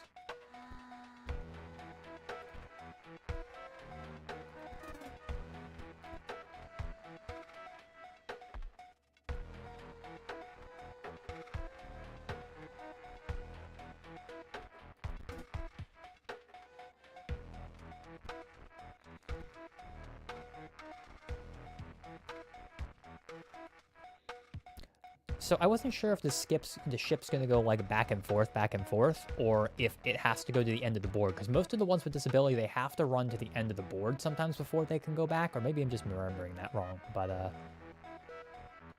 just thinking about zoning. I don't think there's any way I can take out this sarcophagus, unfortunately, which is really frustrating, but, you know, it is what it is.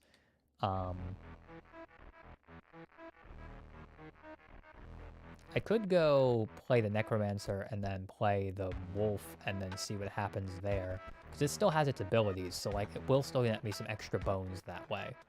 But I don't really know exactly what it's going to do. Because we play the Necromancer, it'll eat the hit, and then, but it'll take up the zones. We want to kind of leave it like this, I think.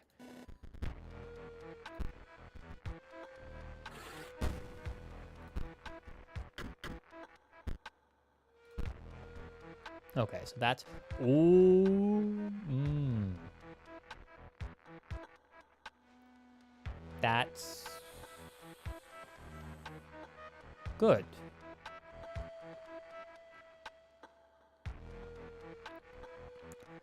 So if we go... pop this skeleton, play that guy, go for the Bone Heap, pay 2 to increase power and health of Bone Heap by 1.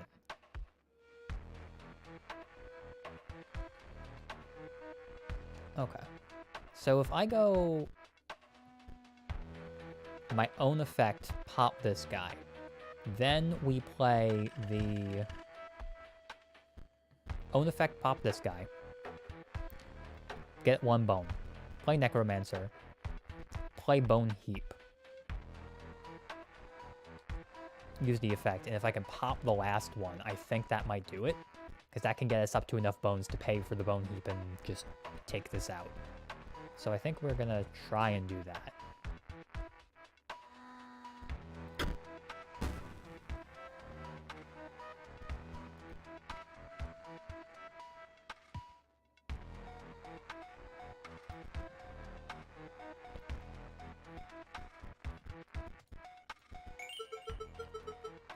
You just play the card with an activate ability. Marvelous. Allow me to explain how it works. Activate it by pressing the sigil like it's a button, but it will only work if you can pay the cost. But it doesn't say I only have to pay it more than once. I can't pay it more than once per turn. Which means I can go like this. Brings it back. That gets us up to 5 bones. Pay once. Pay twice. And then we can just play the wolf as a blocker here. Or I can play the Gravedigger as well, just to get some extra bones into rotation, but we want the ship to be able to move, so I think that's probably fine. And then we go combat here, take out the sarcophagus. That's all that happens there. Oh no, the ghost ship's gonna... Oh no, it doesn't.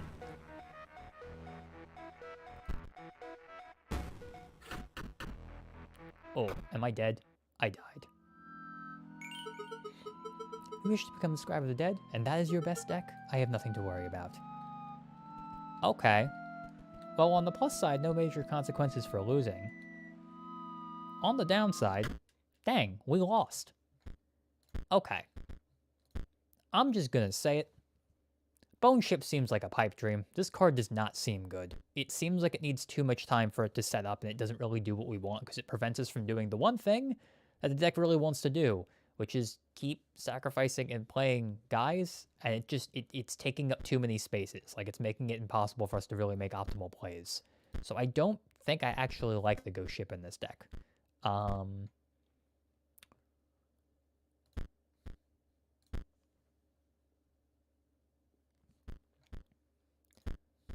I was honestly worried that I was going to be losing. It just seemed like something that was going to be happening, but, you know.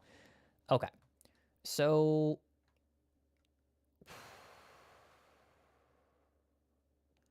no Ghost Ship. I don't think that card's especially good. Not at least with our current strategy. So we've got that. We have... trying to think what else we can do here. Take out the Ghost Ship. We put something else in that can start netting us. We want stuff that's going to get us advantage, too.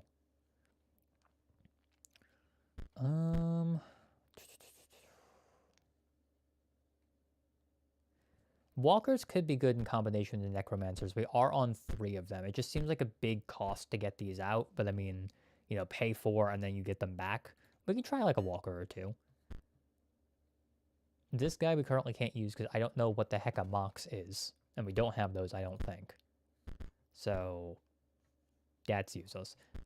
This one I've been thinking about putting in there, but I don't really know if it's necessarily good right now. And in terms of stuff that has power,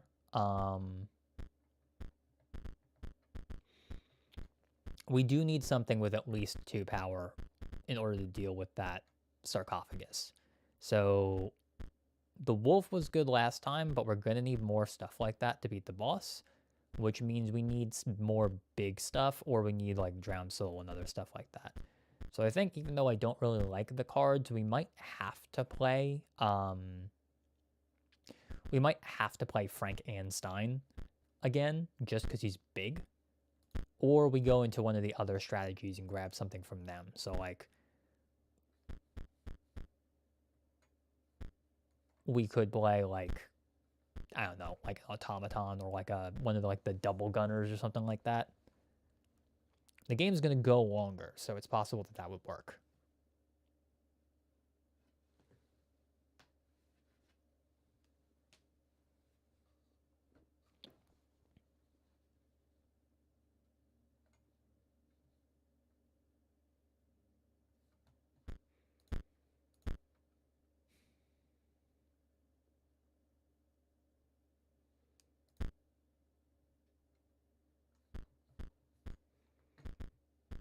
Okay, so we got that stuff going on. What else do we have here?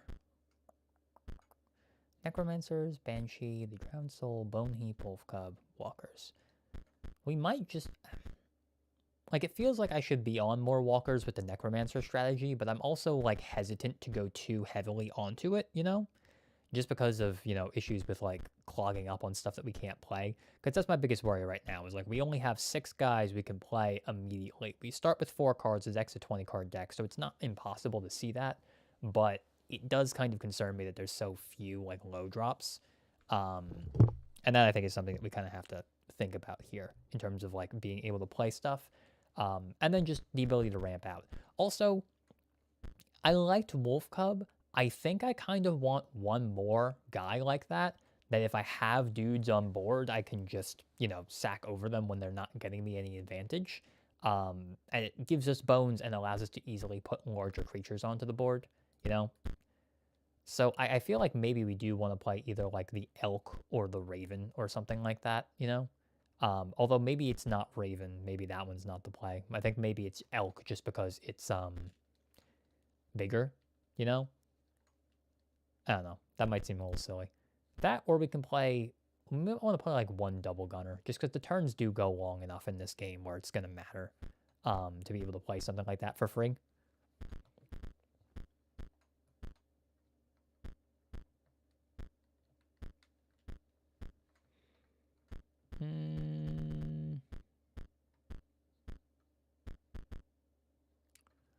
Question is, what do we take out?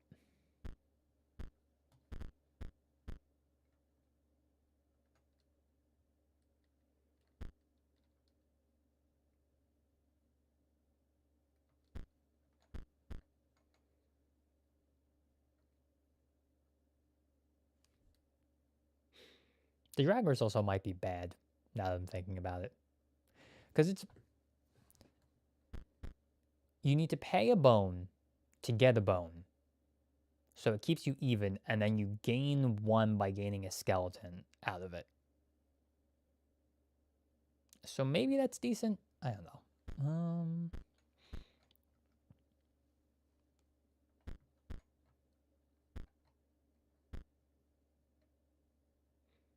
I don't know. Maybe we just run with it like this and see what we do.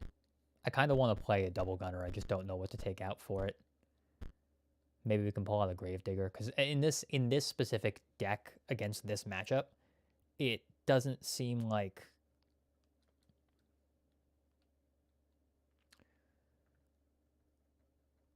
It doesn't seem like we need like a ton of these guys, because a lot of the stuff either doesn't have attack or like is just, you know, but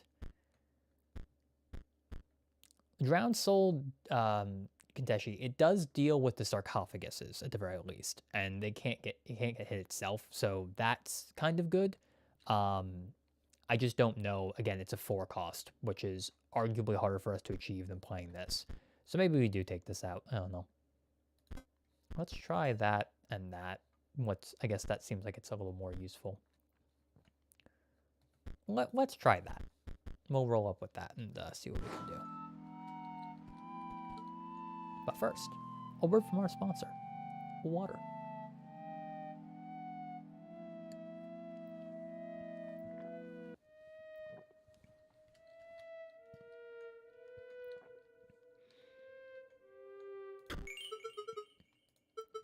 Very well.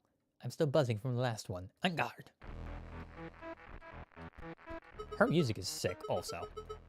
Minions prepare for death, but then life again. And this is the problem. Okay. We can still go skeleton, skeleton if we want to. That way we can hit for one and then we lose both of them and we get to play Gravedigger next turn. Or we just go skeleton, take one off the dog.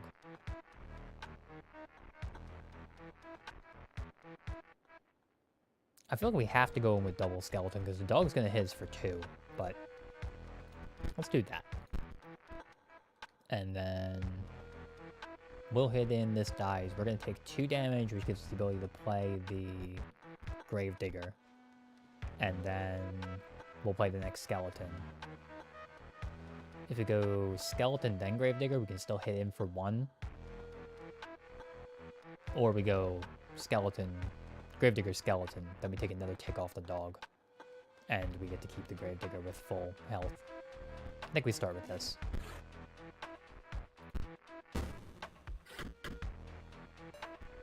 Yep. Okay. So I can use this strategically to block. It's just a question of what I want to block. I think I want to keep the sarcophagus from getting on the board for right now.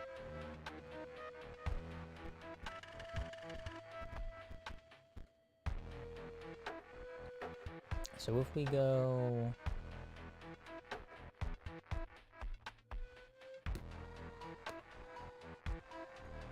play the guy there, and then go skeleton there. That'll block the thing. We're gonna take another 2. No, we take 3. We would die immediately. Ah, God, this is tough. This is really tough, guys.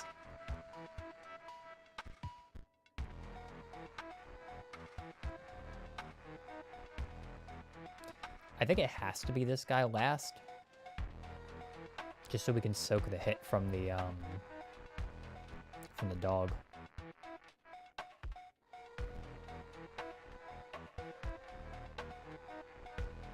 I really don't want to put this in front of the sarcophagus, though, is the problem. Because once the sarcophagus comes down, this can't do any damage to it. But I don't think I really have a choice here.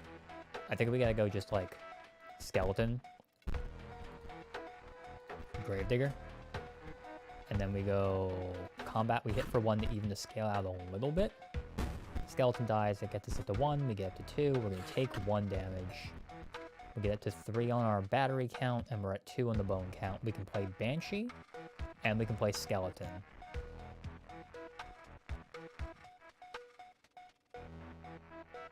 I think what we want to do is go... And this is the thing I was worried about now, is that now, because we did this, I shouldn't have, you know...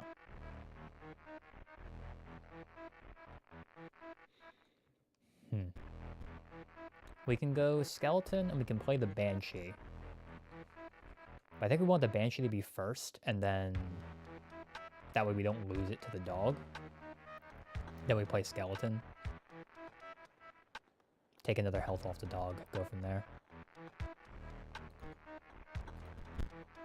Yep. Yep. Swing for 1. That happens. We're gonna take 3, which is gonna suck a lot. Okay. I can't play anything here. I could kill something.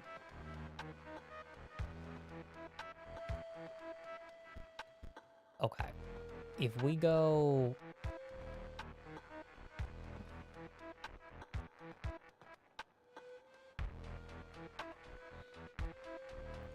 I can't play the Necromancer and kill unless I kill one of my own guys. So I almost feel like I have to take out this guy, which sucks, get myself a bone, and then play the Necromancer so that we can take out the... So that we can, like, take out the dog, hit for 1. We take 1 from the Banshee. Or if we do Necromancer here, we take out the Banshee. We hit for 1. We go up to there, we get hit for 2, which takes us down to death. So it has to be bone, kill. I also don't know exactly how this guy evolves and what's about to happen with him, which is the other problem. I think it has to be like... God, this sucks. I do not like this boss. This just generally speaking, I feel is tough. This deck also feels like I'm doing something sort of inoptimal. I don't know. Okay. So we go here, we take out the dog. We hit him for 1. We'll take 1 from the Banshee, and then whatever happens with the sarcophagus is going to happen.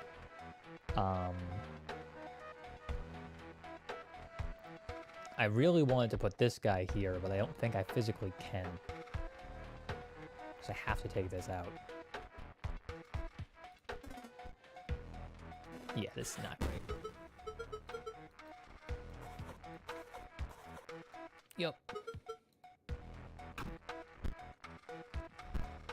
No! It didn't matter. Okay. Got it, it's a 3-3.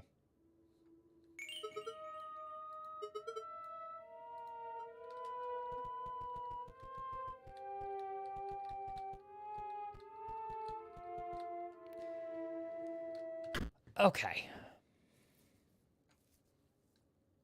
Let us think.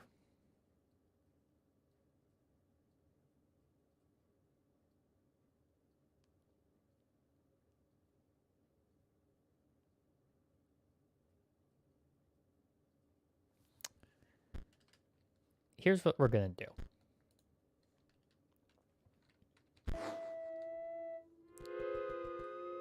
we're gonna do the best thing we can do right now, which is leave. And because I can reach it, I'm going to try heading over to Leshy's and see if we can get any cards over here that might be helpful to us in building our current deck up a little bit.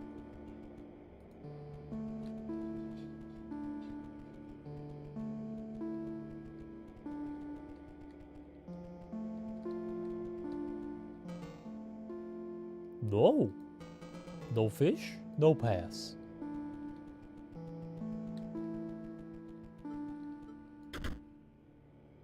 Card back. Ooh, beastly card back.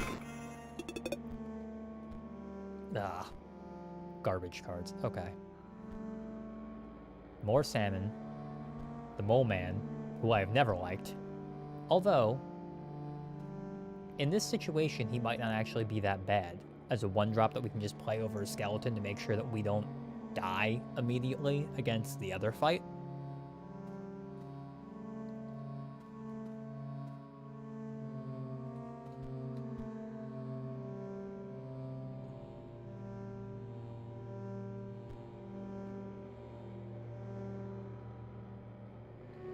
Interesting. Okay. These are also easier to play than the other ones are. Cards are added to the collection. Dang-nabbit! That dang hound got herself lost again! You think you're getting past? Think again! Not till I get some proof my girl's alright. Alright. So, let's see what we can do in Leshy's shack.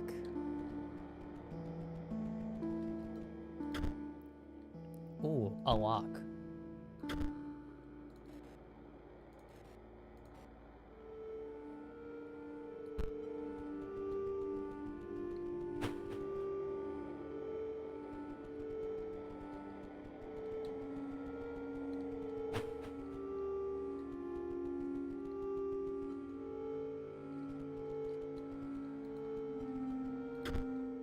Puzzles.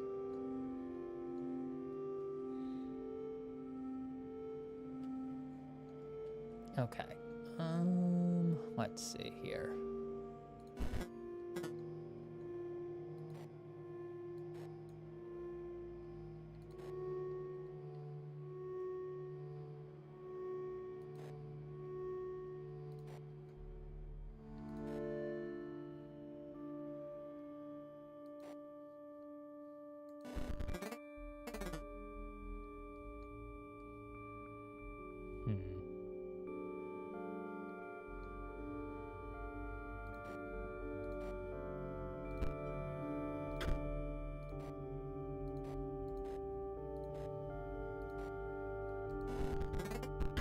There we go.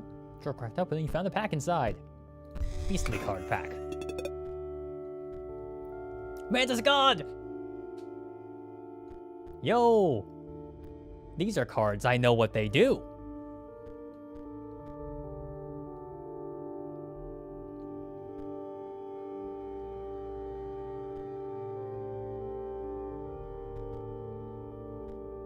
Okay, another buff conduit, and then Insectodrone. Will strike an opponent directly even... Okay, it's just a flyer for 1/1 that costs 3.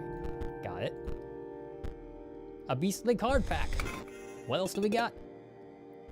Oh, what the hell? This is cool.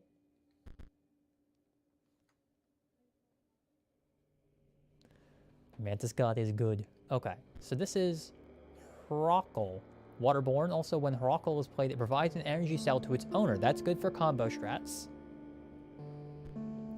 Warren. When Warren is played, a rabbit is created in your hand. A rabbit is defined as 0 power, 1 health.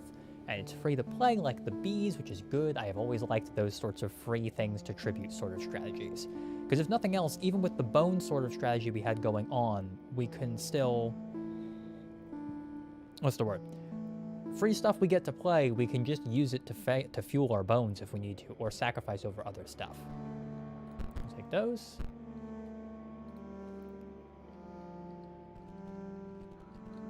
Okay, so we've opened this whole thing.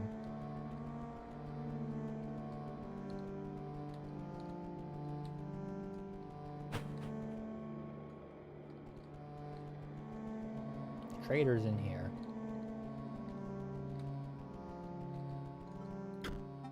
You wish to trade? You don't perchance have any pelts? No? That's disappointing, but I also accept foils.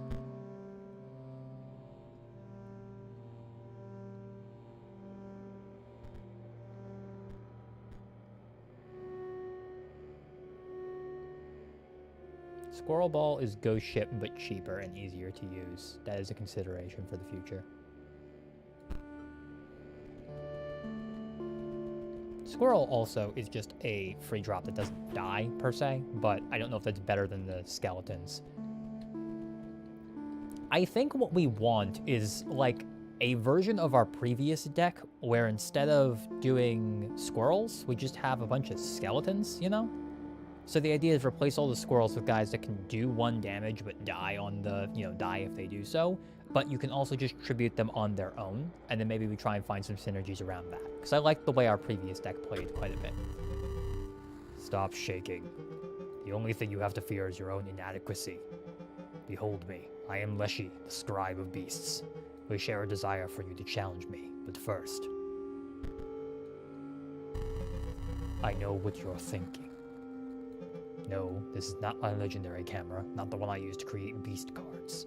This one is a mere replica. You may use it to create photos of the beasts in these woods. My subordinates, the prospector, the angler, and the trapper.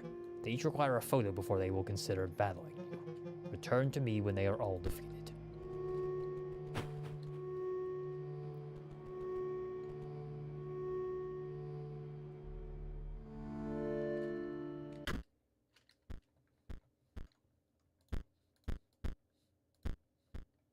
Okay.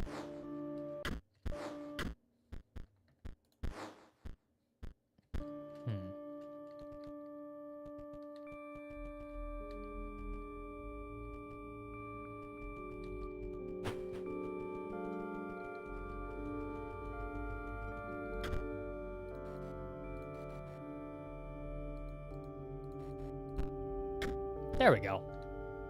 You take a stinking pile of meat from the safe. There's a faint odor where the meat once was.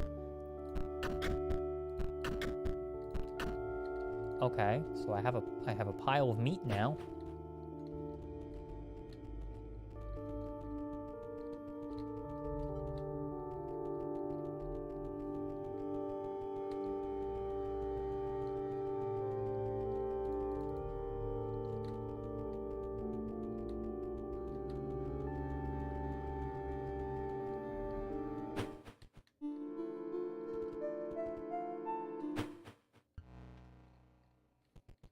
Oh, that's new.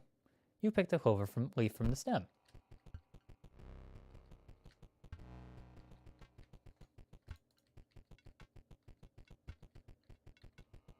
I'm not sure how I'm supposed to do the stuff with that. How to take pictures of the things.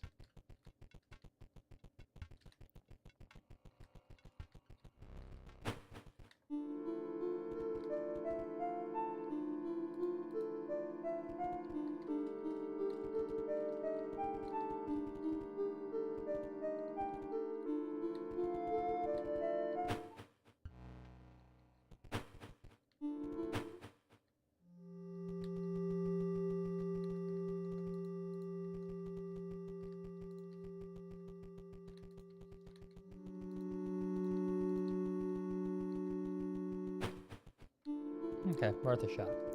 So I have to take pictures of beasts. He says. Dag nabbit, I can smell that meat on you. And I'm still missing that dang hound. Can't you put a little in her bowl? Yeah, sure. Oh, is that the bowl?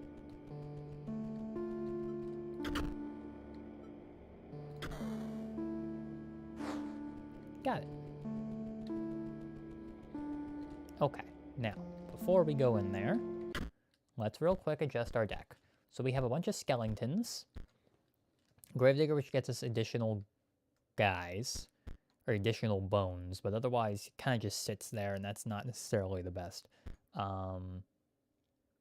Necromancer is when another creature dies, it returns to life and dies again immediately. That could be sick with the Ouroboros. I did see that was there as an option to get from the foil lady. Okay. Banshee, Bone Heap. So the Banshees are 2-drop flyer. Bone Heap is good. Okay. I'm just trying to figure out how we make a cohesive deck around all this stuff. So we have a bunch of different disparate ideas from all the cards. And I'm trying to think of what we want that does something useful for us, right? So, like,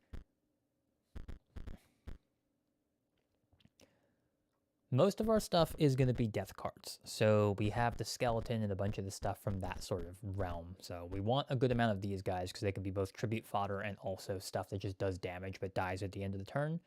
So they're sort of better squirrels in a worst case scenario.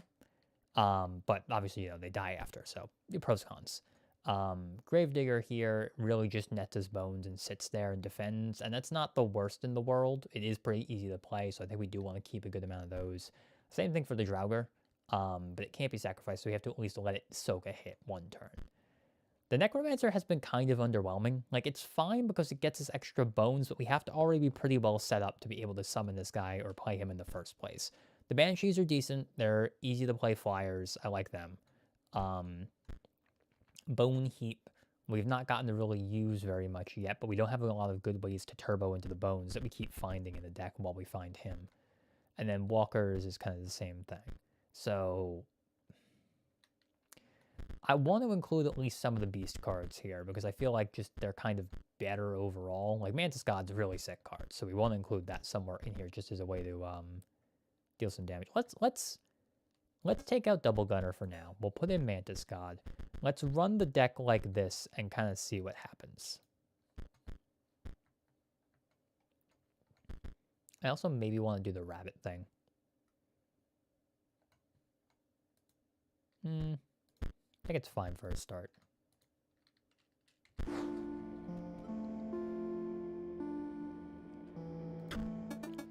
Well, I'll be darned.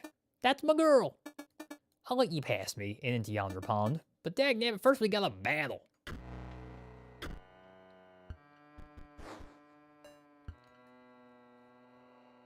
Oh, what does that do?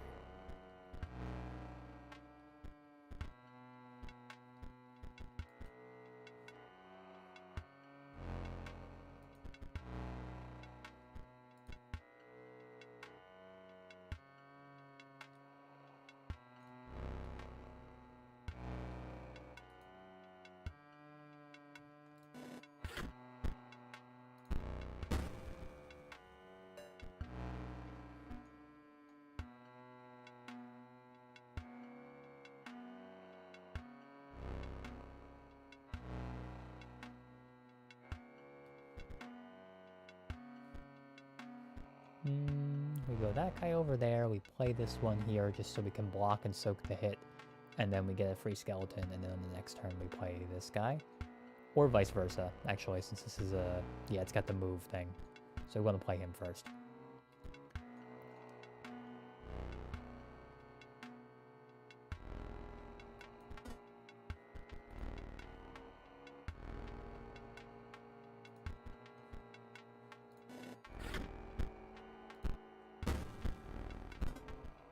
Two bones. Another skeleton. Perfect. So we're going to go skeleton, then we're going to go Draugr, and then we go from there. So we play a skeleton, we play a Draugr, we go to combat, we hit for 1, it dies, Gravedigger gets a bone, Draugr gives us a skeleton, Necromancer's a pretty good haul here.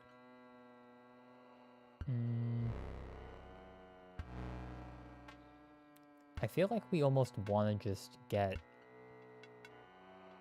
I guess we can play these guys because it'll get me back the bones.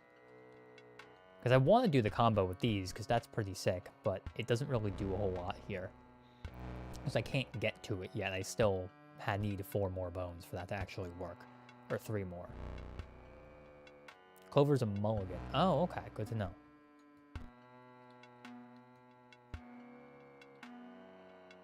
Is that a one-time use, or you just have that forever? We play this, he jumps in front, we take 1 health out from him. And then he'll take this out, we'll get 4 bones back, which gives us enough to play the Necromancer, and then probably whatever else we draw. Or we do this, we take 1 out from it. We gain additional bones that takes us up to 6 bones. And then, depending upon what we get on the next turn, we might just be able to do both things.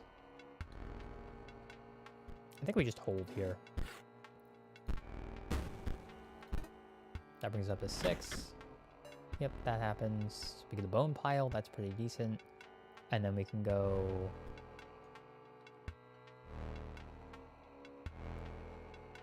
We could even go bone pile here and then play the people. And use the bones we get from playing the people back to pump this guy a bunch on the next turn.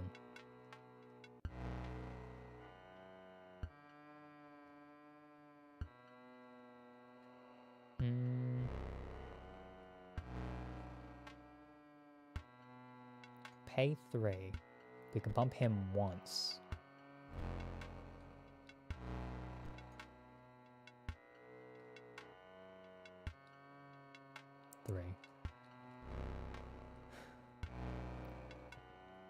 I think we almost just want to, like, take the hit here.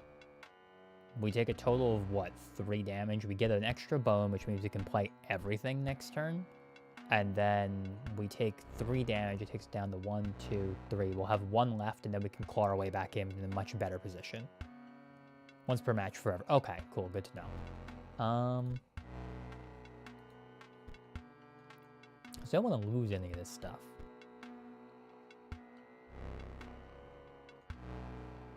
If I play this, I can pump it up big enough to take out the dog, though. And then I'll get a bone on the next turn, and then I can still build towards doing some stuff. So that might just be the better play. Yeah, because I can do this, dog moves, pump, pump.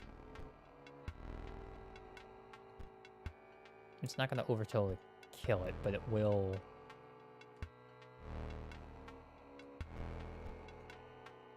I can get it up to do the excess damage if I want to, but I think we want to keep it here. And then we just go combat, take out the dog. That happens. Skeleton's good here. We can go Necromancer Skeleton.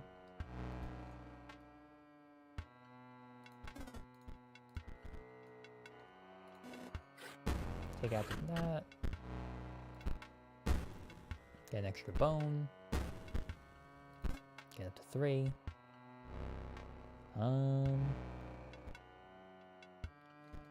So we're gonna do 3 right now. 1, 2, 3. We're doing 3. If I knock him up to 4 so he survives the hit from this, I lose bones, which sucks. I won't have enough bone, or rather I will kill without overkilling, which is kind of annoying.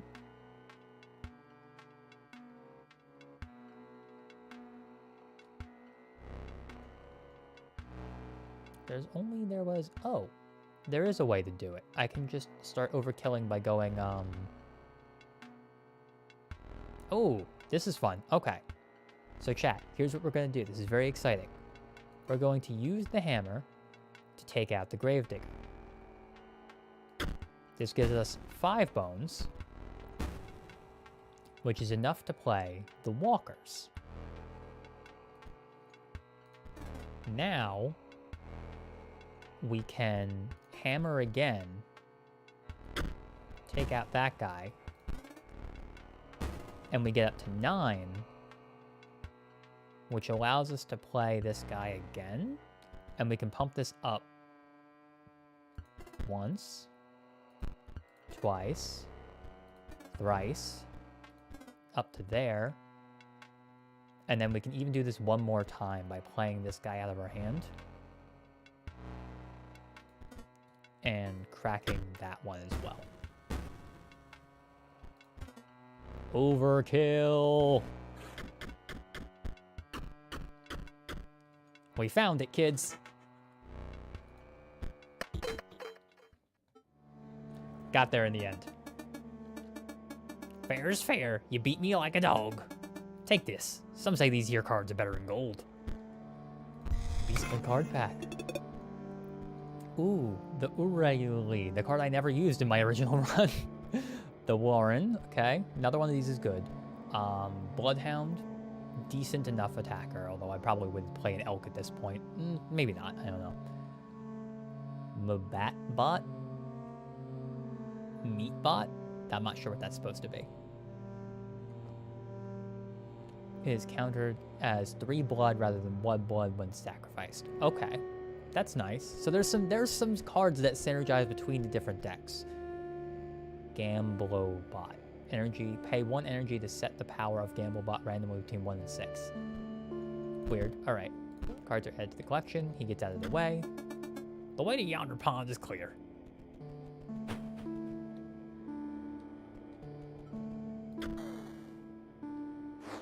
Got a picture of some fish.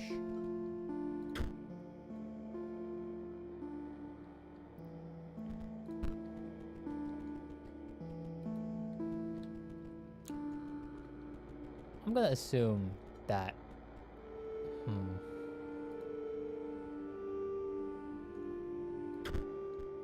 Yeah, sure.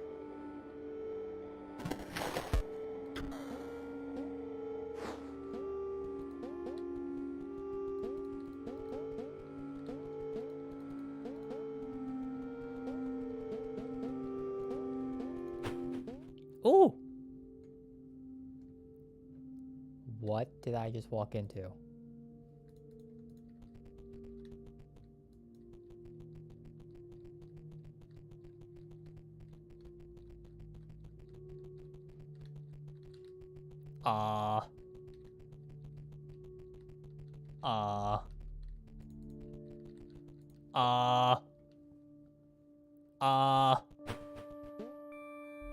Anyway.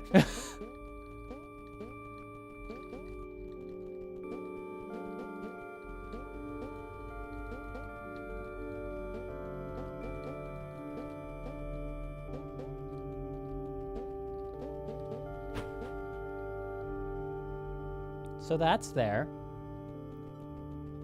I guess that's nice. Fish. Fresh fish. Good. Still, must beat. Oh, but we didn't upgrade our deck yet. Okay, it's fine.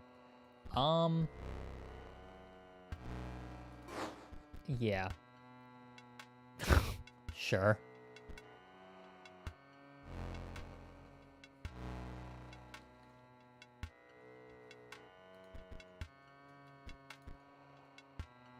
Honestly, I think we just play out both of these.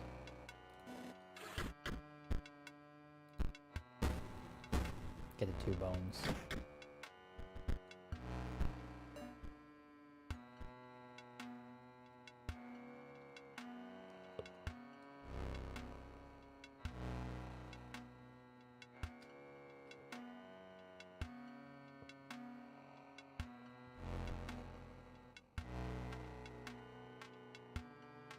Put that there. That attacks, gets us a skeleton. And then we can also play this guy here, I think, probably. So that'll die. Get 1 bone. That dies. That gives us a skeleton, so we have 2 bones. Sam moves over and flips down.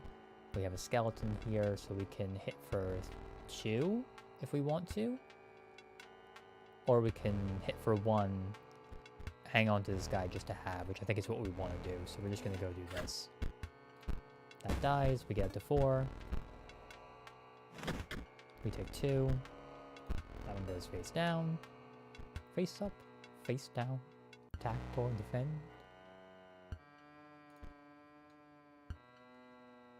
Okay, so we're going to play you.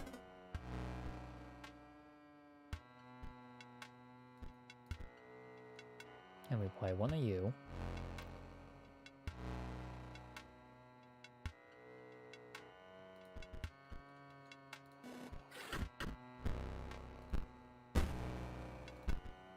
Get more bones.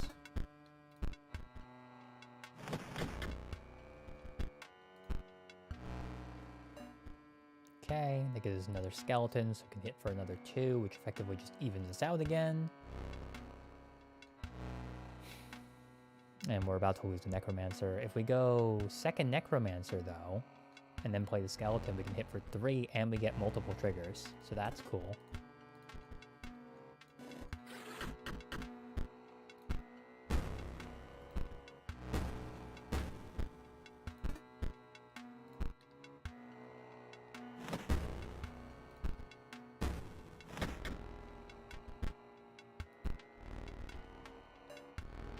Okay, so we are struggling to get any guys that do more damage, which is kind of annoying. We just have to draw a good guy off the top, and I think we're solid, but, you know.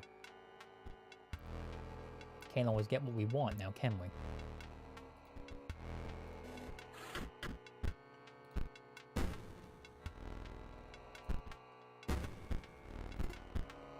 So up to 10 bones. We're about to lose our Gravedigger, which kind of sucks.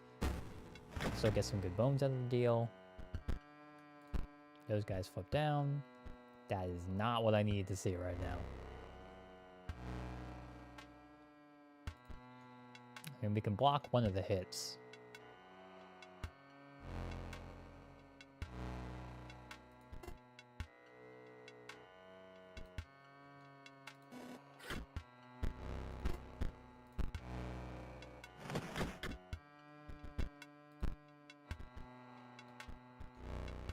Thank goodness. Okay. That's something we can play to help put on some amount of offensive pressure for about 3 seconds. Go! Attack!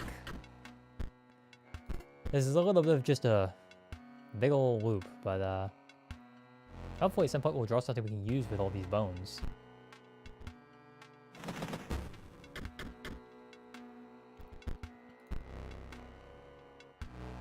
The fact that all of his stuff keeps flipping down is really annoying. Okay. Kingfisher isn't gonna change where it's at, and also won't do the thing. So I can go Cub over this guy since I'm gonna lose it anyway, or would be close to losing it anyway. We can hit for 2 here. Stabilize a little bit. We're gonna lose the Banshee.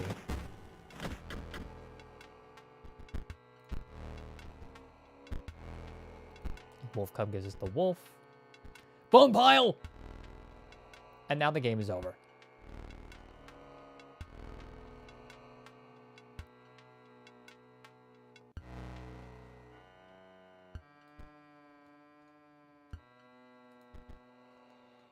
Let's crank it up to 11. So how many do we need? 1, 2, 3, 4, 5, 6, 7, 8. We need 8 damage total, so I need 5 on this guy, which I can achieve pretty easily and then get overkill. This was the best top deck we could have gotten. Number go up. And there we go.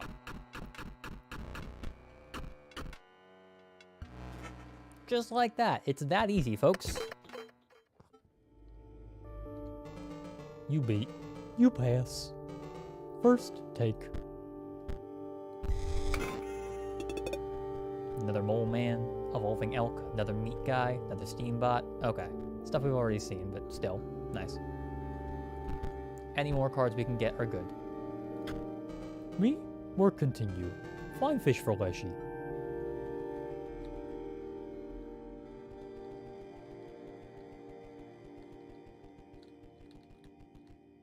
Doesn't look like there's any more of those here unless that one is. No. Mm-hmm. Uh-huh.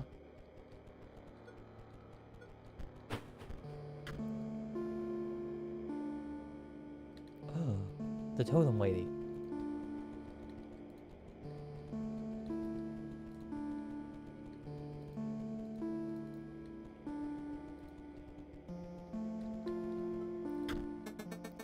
few players visit me here.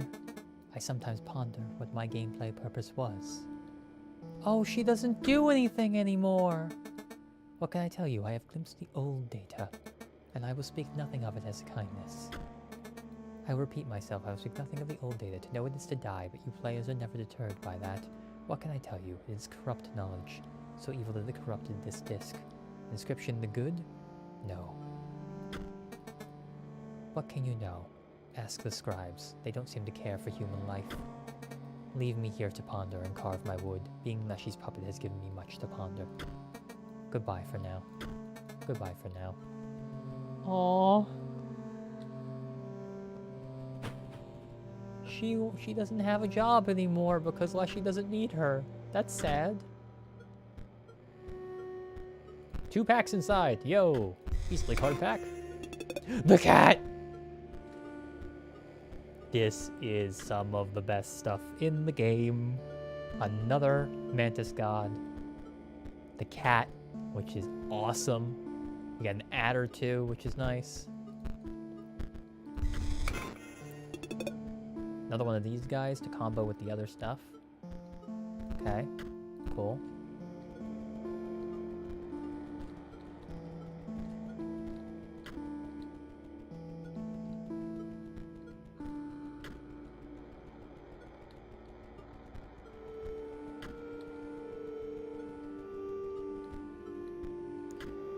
Okay.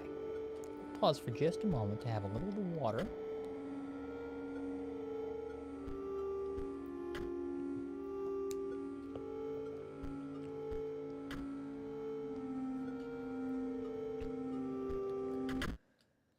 Okay. What are we doing with this deck, chat? Because we have a whole host of beast cards now, which is cool. And I have more foil packs, more foils, so I can go get some good stuff from the Trapper.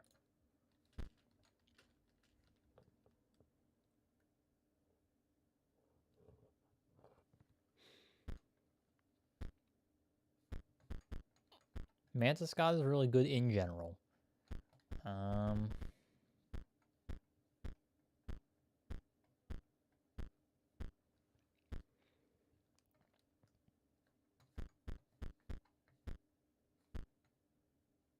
I really don't know what direction to go with this now. Because if I had picked the Beast starter deck, I could have done something similar to what I did in the previous version of the game, but now it's kind of tougher because we picked the skeleton one. So a lot of the skeleton cards are kind of harder to get a hold of. Or rather, a lot of the good cards from here are a little bit harder to find now. There's also some new cards and some stuff has been taken out, but I don't really know what to do with a lot of this stuff, honestly.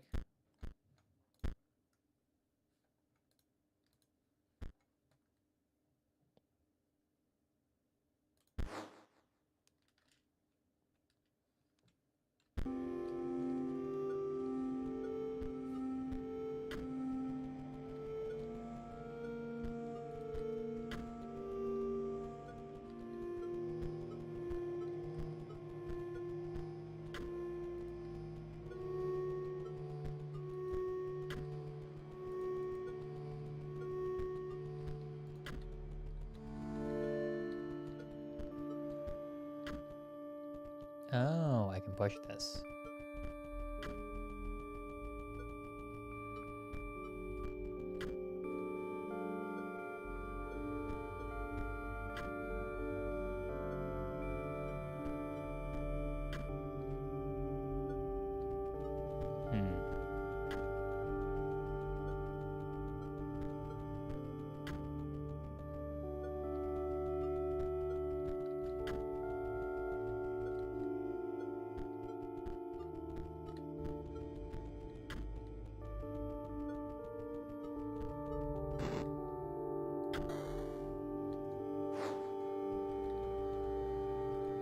That's morbid. No bueno.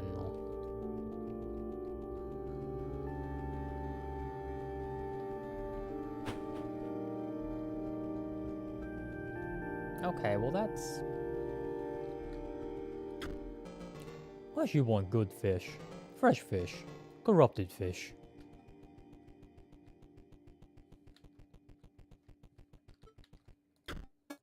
Darn pretty picture. We still hanging out over here? Okay, here we are.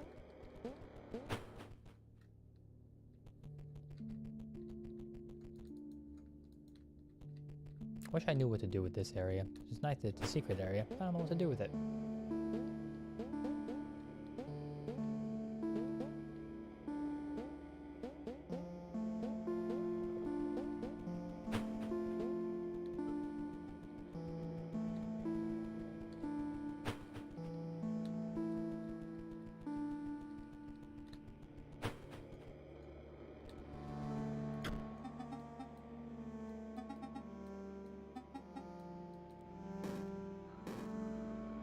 Ooh. I smell the hare's blood on you.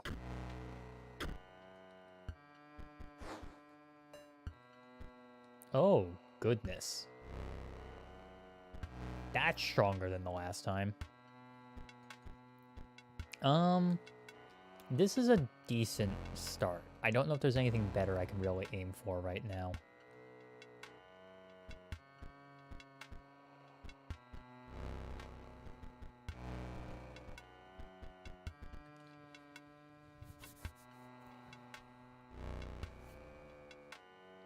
Like, what do we want in this scenario? So this is going to always move to the space where the strike happened. And then also, when burrowing trap perishes, the creature opposing it perishes as well. Okay. Yeah, the head flip is creepy. Okay, so we can play one. Attack. Attack. Take it down by 2. We lose 2 bones. We get 2 bones out of the deal, but that's about it. We can play the Banshee in the next turn, but we need to find the skeleton or we're kind of in a bit of hot water. Or we can just go 1 and start from there. Honestly, I think playing it slow is probably the best I can do right now. This is not a great hand to begin, or this is not great to begin with, but I don't think a mulligan would really fix it. Oh no. Oh, Bone Heap is decent, but I need payoffs for that.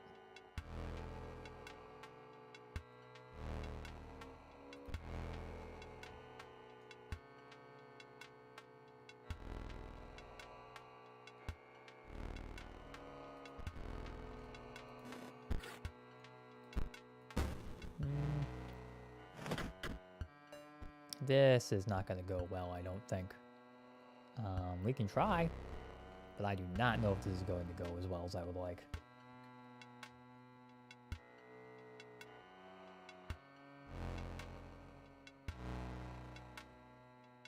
We can play one more skeleton to try and stem the bleeding a little bit and take that guy out without losing any bones. Then we can play the Necromancer in the next turn. But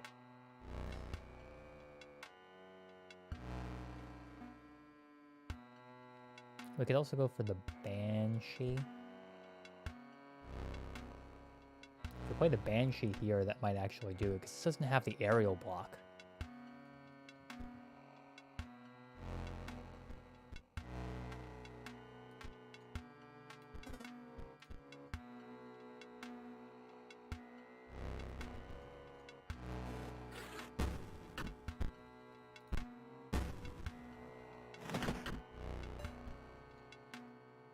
Oh, great.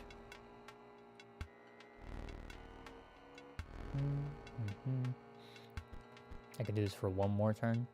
Yeah, this is not a great start to this one, guys.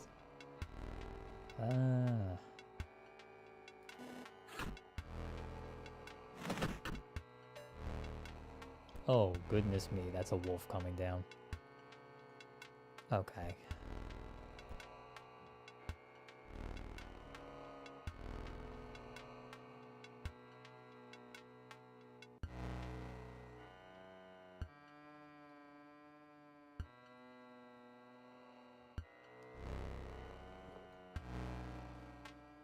I almost think I have to play this. I almost feel like I have to play this just as a blocker. Just like play it and let it die. Just so I don't take one more damage. But then the wolf's gonna come down, so I have to play the wolf play that over here and then play this guy to try and like start taking out something. We took up to 1. We are still going to get hit for 2. We just die here. Like, I don't think there's anything I can do about it.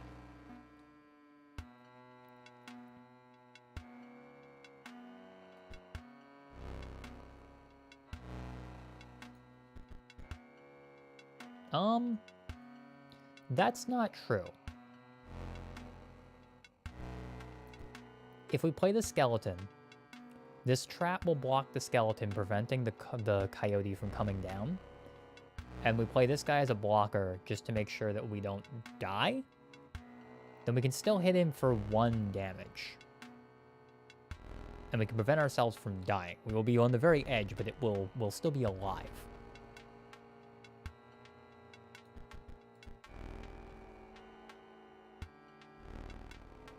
We hit for, what, 1 here, and then...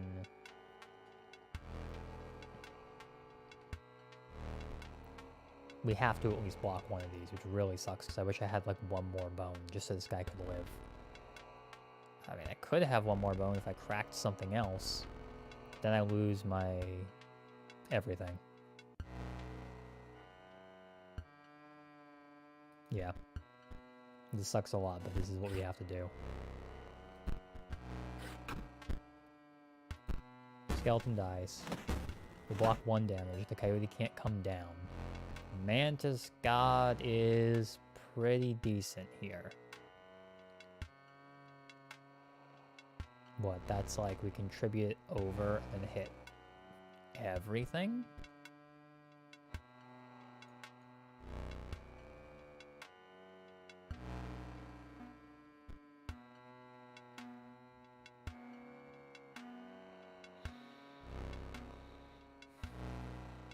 If we go Necromancer here,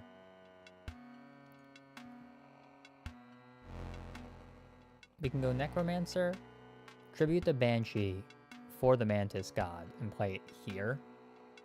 Then we can still keep hitting him for some damage and start taking out the other guys. This is just rough no matter how you slice it. Like, this is just not a good situation to be in. I know at the very least we're going to play this, just a matter of what we do after that.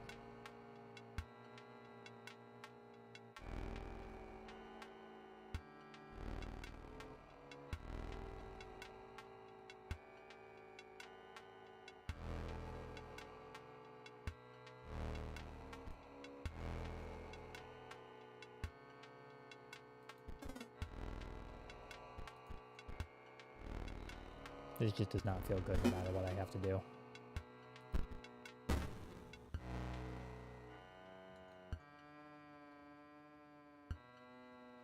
If we play this guy here, I think that does what I want it to do. I don't even know if it does what I want it to do. I think I have to play it here.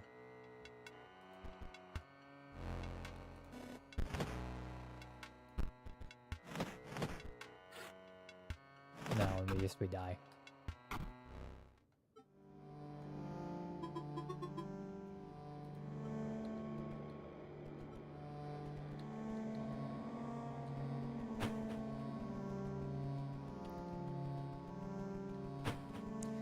This part of the game,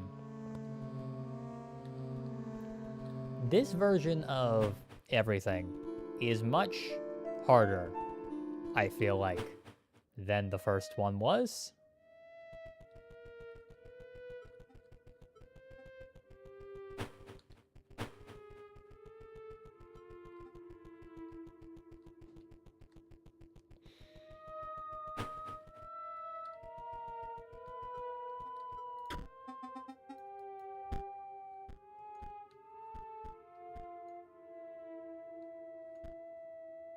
I don't need more necromancers. Okay. Let's take a moment to think, chat. What can we do that's going to be better than what we're currently doing? Because I feel like this undead deck is just lacking something. I don't know what. But I feel like we're missing out on something critical here.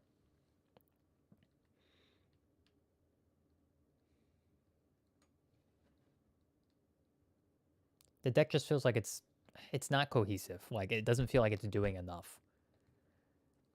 it's not like previous builds that we've done in the early part of the game, in the first area, or the first section, where we always had like stuff to tribute, and we could always do stuff that way. It feels like we're playing a much slower game, and I can't clear enough stuff because most of the undead creatures are too small. So I feel like we need one, bigger creatures. That's one of the things. Flyers also for that next fight is probably going to be good. If we can do that, that would be good.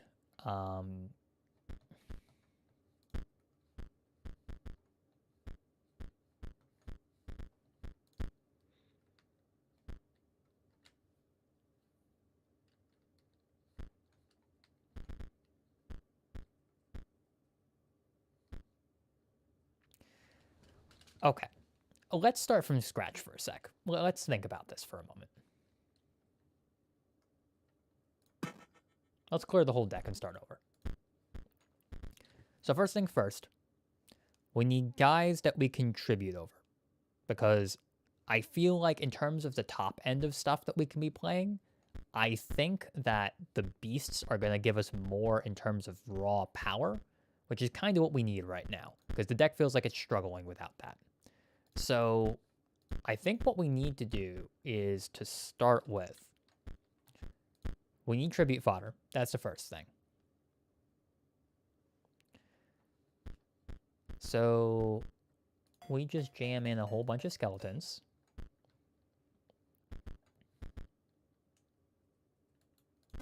Six of them. We're going to jam in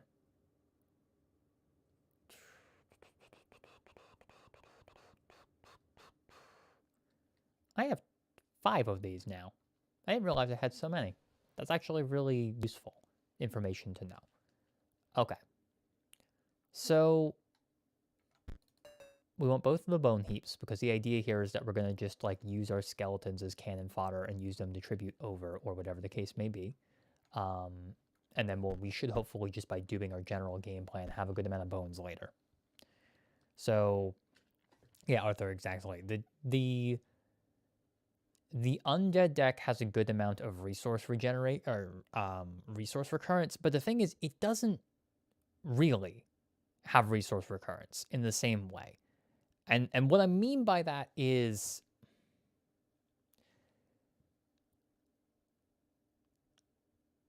what you were effectively doing with the undead deck is really what you're doing is you're just building up bones, which is mana, sort of, for this deck. And that's good, but it's not enough. You're not getting more cards. The only draw card I've seen so far is exactly this hand, which costs 5, and you also discard your current hand to do it. And there are no ways to get anything back from the graveyard in Inscryption so far that I've seen. So for drawing cards, this is not particularly the best. The undead deck is kind of lacking in, like, the resources you are getting back are basically just the things that guarantee you can play your other cards. That's really all it's netting you. But the problem is the cards you're playing just don't do enough, right? Like, the strongest thing we've got is the Bone Heap, arguably Drowned Soul, which we aren't even playing. And then that's really it.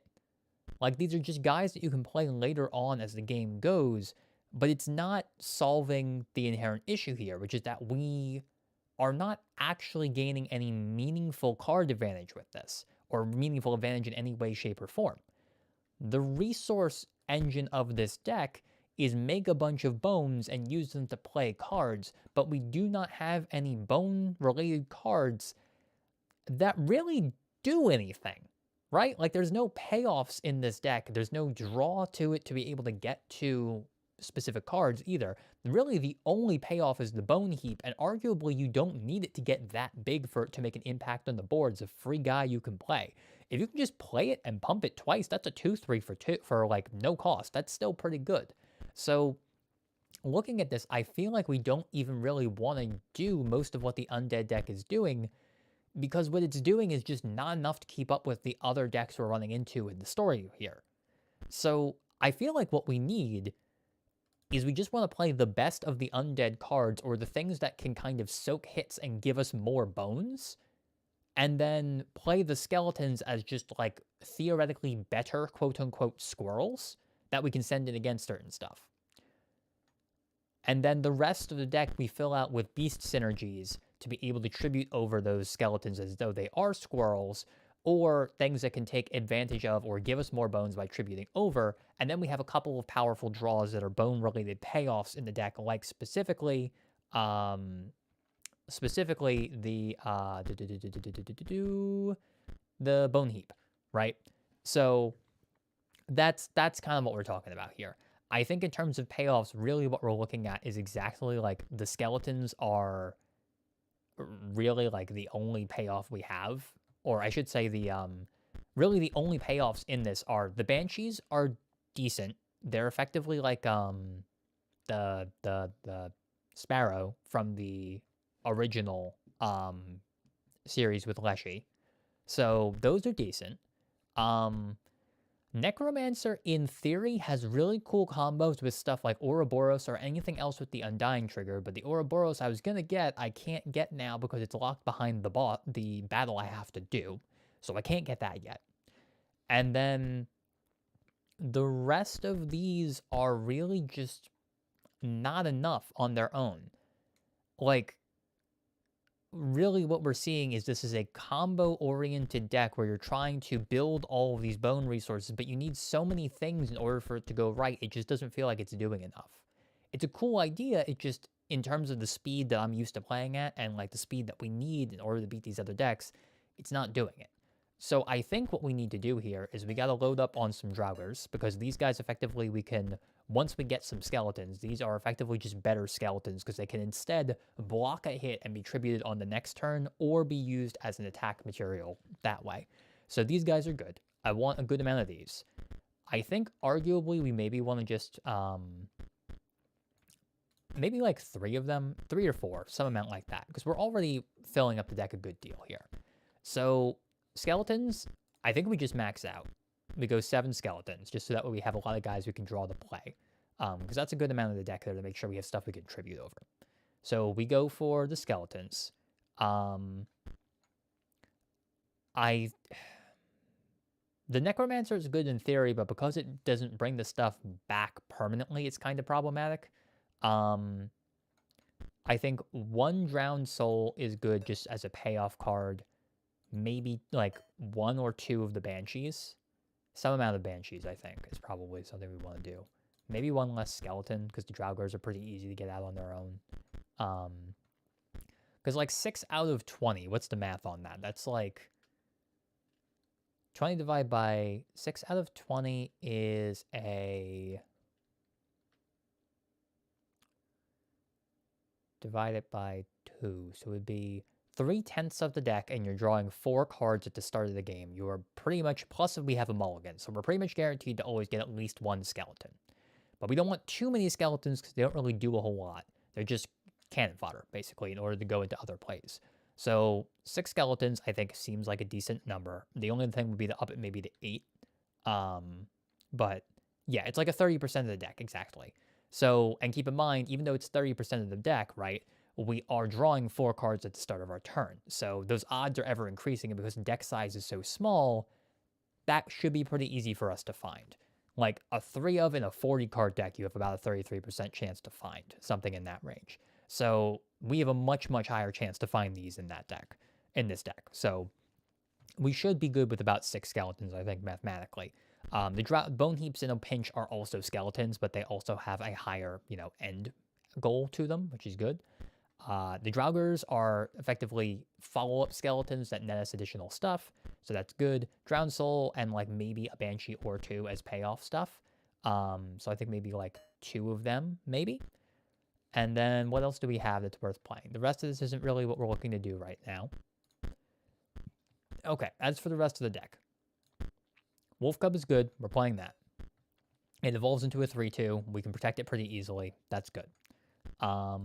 We do want to be on, I think, probably we want to be on the cat, because we are going for a more tribute-heavy like beast strategy here once we get into the stuff. So If we don't have to burn other beasts to do stuff, that's good. So we're going to play 1 cat.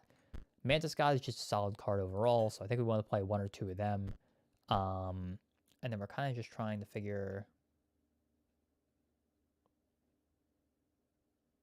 Going by MTG standards, 20 cards deck should have like 7 to 8 resource cards. Yeah, so we're kind of like near that sort of amount here. Just trying to think, like, the Banshee is decent on its own, but I don't know if we want that many of them in there. Even the Drowned Soul might not be actually that good in terms of the cost, just looking at kind of how the deck is functioning right now. Like, it's good to have a Death Touch, and it's easy to play, but I don't know.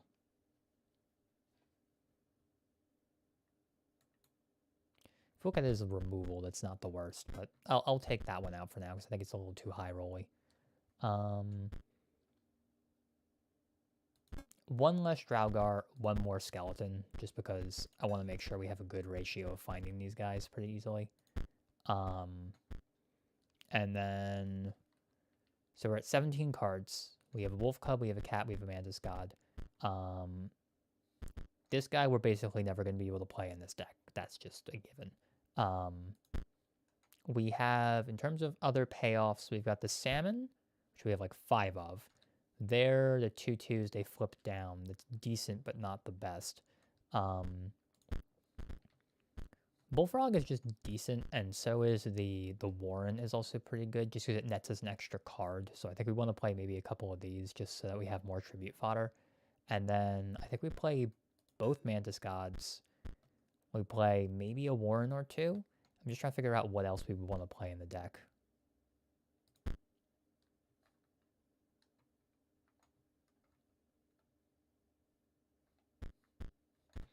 We have just a regular elf, or we can play, or elf, elk. Or we can go with like, bro, for sack bone fodder. Yeah, that's kind of what I was thinking.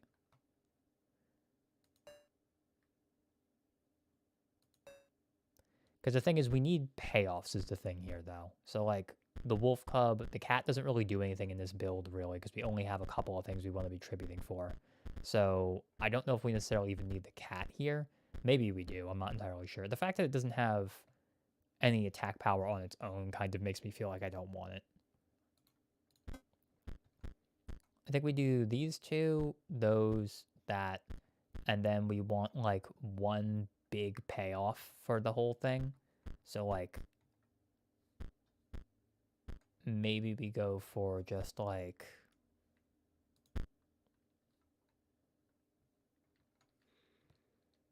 I mean, honestly, the Wolf Cub is probably good enough, but we could go like Elk Fawn. This guy's decent. We have some stuff in here that's just like easier to play bigger guys, sort of.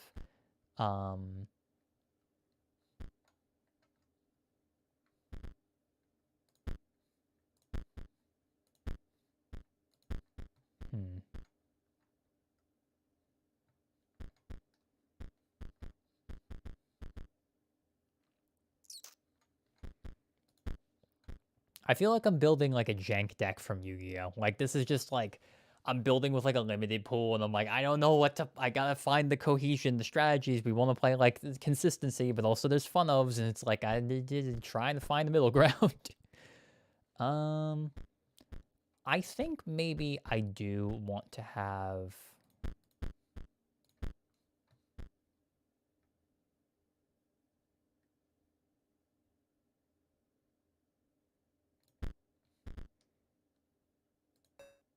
one of those. And then we just have to figure out if there's anything else we're adjusting. But I like this, I think, for a start. For a starting idea, I think this is decent. So let's print that for now.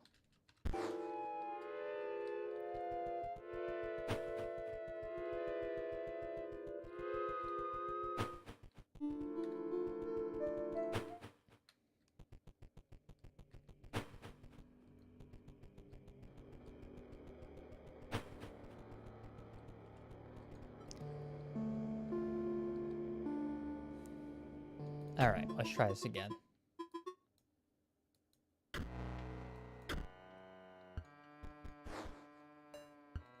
Okay. So I like this. We've got our skeletons. We've got one of these guys to tribute over. We can play one of the skeletons for free. At this point, we can actually... Can we go for lethal here? That hits for 3. It's close. It's not perfect, but it's close. Yeah, so I think what we do here is we go 1, 2.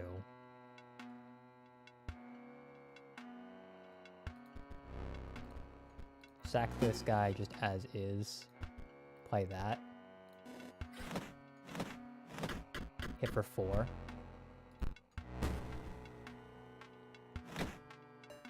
We're on 2 on that. We can go Warren. But we have to tribute something. See, this is the problem with the synergies, though, is the skeletons don't stay. So, and because we don't have the squirrel deck, like from the other version, we're kind of lower on resources than we would be otherwise. This is going to deal with that. Oh, actually, no. I think this is fine. Because we can just play this. And we play it, like, here. Or something.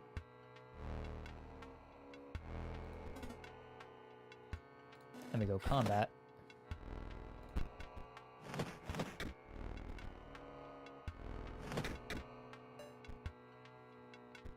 And then we're out of bones, which is frustrating.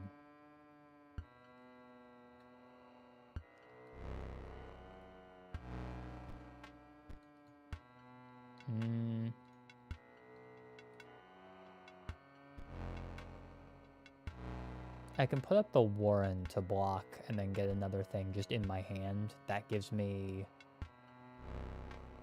We can still hit for 1 damage this turn.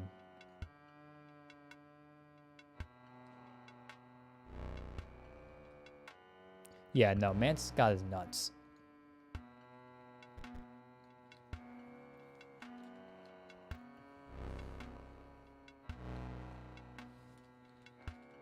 Okay. If we go... Banshee's gonna hit for 1 here. And then that will take out the Bullfrog and deal another damage to the trap. Do 1 to that. We're gonna take 1 incoming, and the Banshee gets taken out regardless, which gives us 1 bone, which we can use to play the Draugr to block a hit from the frog, from one of the frogs, and then go from there. So I think we just roll this slow a little bit here. We can sack the skeleton if we need to on the next turn, because this keeps us kind of a little bit closer. It takes out some of the other stuff. Once that dies, we take 1. We've got 1 bone, so we can play a Draugr.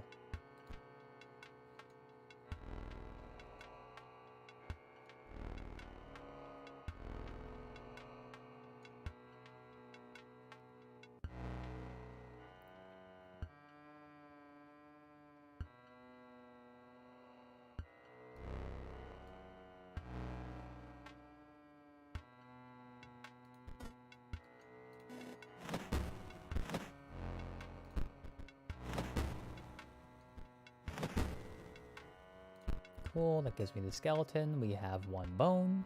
We have a bone pile.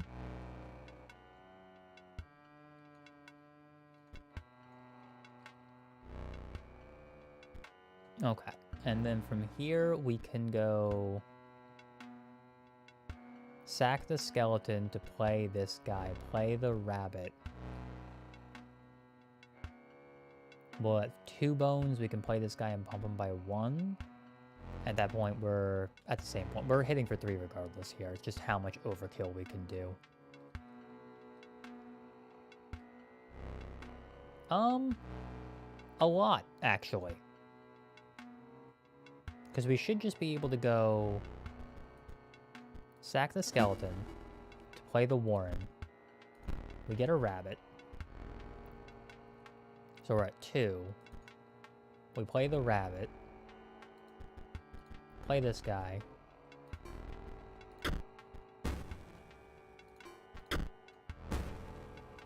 And then pump twice. Swing. That gets us up to 9 foils. And beats the trapper. The trap is shut, yet the prey escapes, and the trapper waits for the next victim. You've defeated the 3 of us now. Leshy waits. Beastly card back. Another mole man? I don't need mole men. Activate, pay 2 bones to increase the power and health of Gourmage by 1. Okay, weird, so that's a different version of that.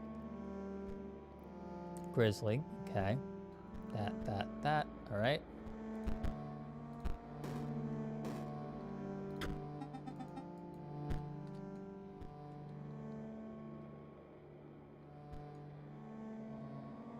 Oh, the stoat's back. It's the stoat, guys.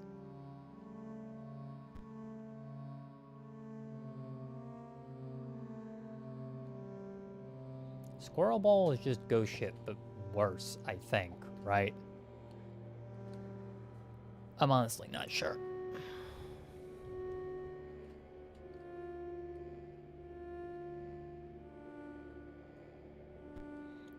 We could go for a pack to try and get more specific stuff, or we could go for the Ouroboros.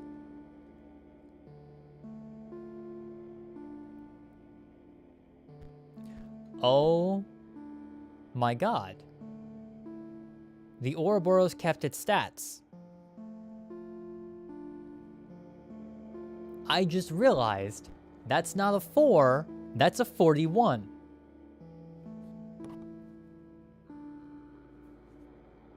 That's a 41. It kept its stats. Well, I know what we're taking. We're getting that, are you kidding me?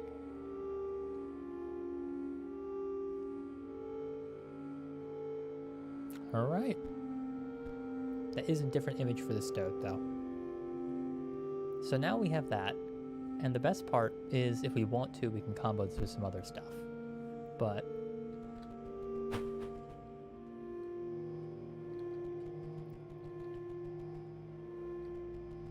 oh, he's got squirrels with him. Okay.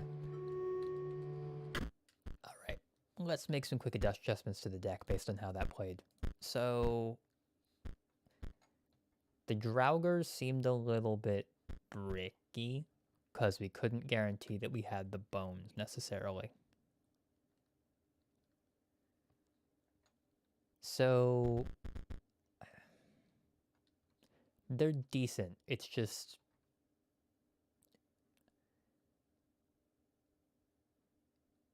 it ramps you up by 1 bone, in theory, because you go skeleton, skeleton dies, that gets you 1 bone. You pay a bone, you get a bone back, and then when that skeleton you get dies, that gets you a 2nd one. So you technically go up to 2 bones, but you'd almost be better off just having a 2nd thing to sacrifice that you could play for free.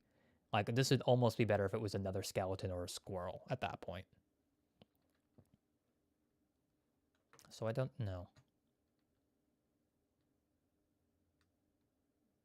We opened multiple of these last game, and it didn't really feel very good. And if we're going to try and make some room to put in the Ouroboros, which I know we want to, well, then we only have 1 option now, don't we?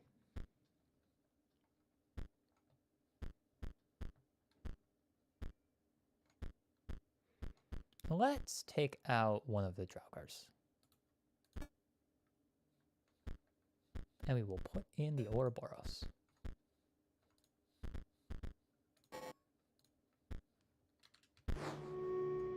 Okay, let's see if we could beat Leshy, maybe. You had bested the unhinged prospector, the gormless angler, the ignorant trapper. You found yourself standing before your ultimate match. Leshy, scribe of beasts. Steel yourself, for my beast will show you no mercy, only fangs. Do not spare your creatures. My camera is waiting to capture them at the moment of their demise. And my beasts are famished. Oh, he has the stoat. We're gonna mulligan that. Sure.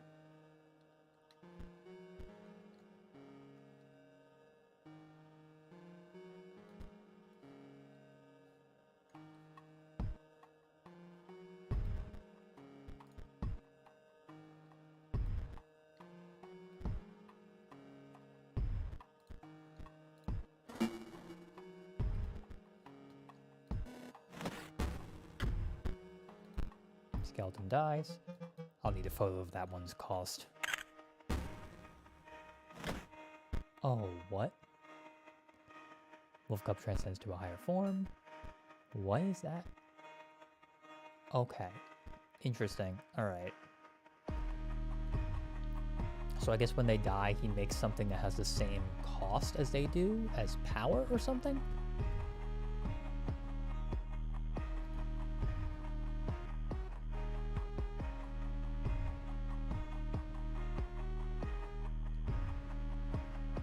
Man, we're like one short from like actually taking this out. Oh wait, no we're not.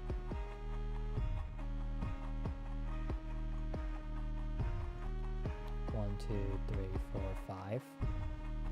I know there's a second phase though. Like I can go all in here and just like hit for 5. But if I do, I'm worried I'm going to get absolutely slaughtered on the crackback here with whatever happens.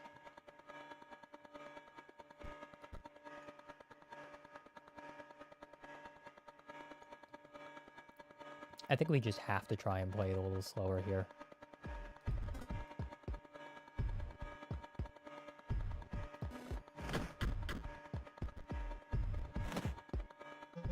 One moment before that one dies. I'll need to capture its stats.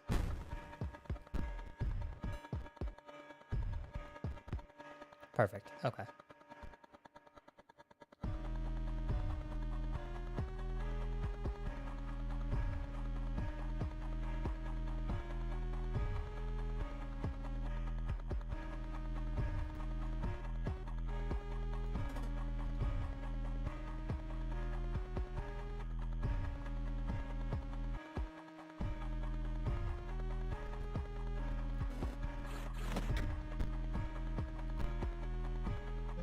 And finally, the sigils. That will do. The deaths of your creatures will form a beautiful mosaic.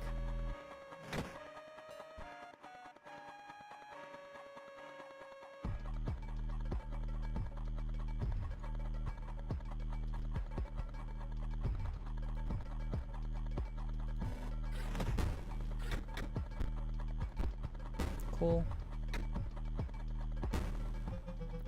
You'll be needing those. I have something better. You must like them. Though the stitchwork is my own, they are your cards. Now we put them to the test. My beasts enjoy a varied diet. Oh, what the heck? You transformed into a mole man? That's not nice. Ooh. Well.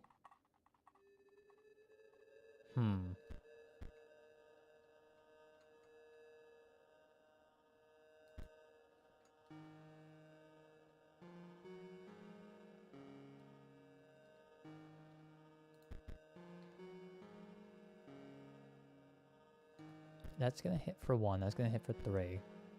And then we just go hog wild on the next turn with the rest of it, I think. I can technically throw one of these guys down the block if I want to. Which I might, just so that I don't take the freaking 4 from the bear.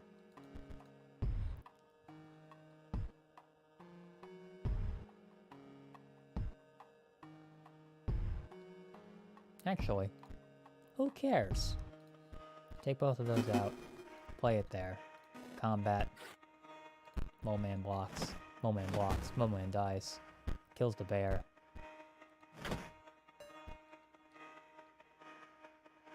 Perfect.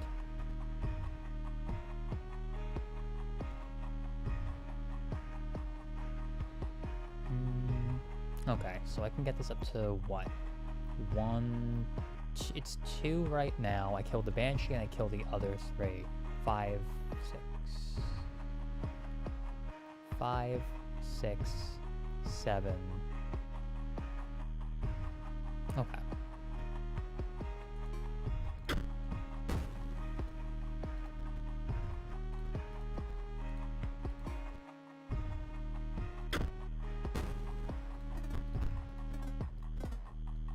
Let's get ourselves a bunch of foils, boys.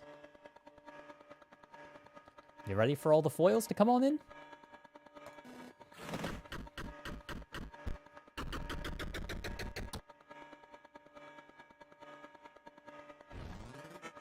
Look at that, kids. The great scribe was incredibly bested. Far away, a light enveloped a long-forgotten monument.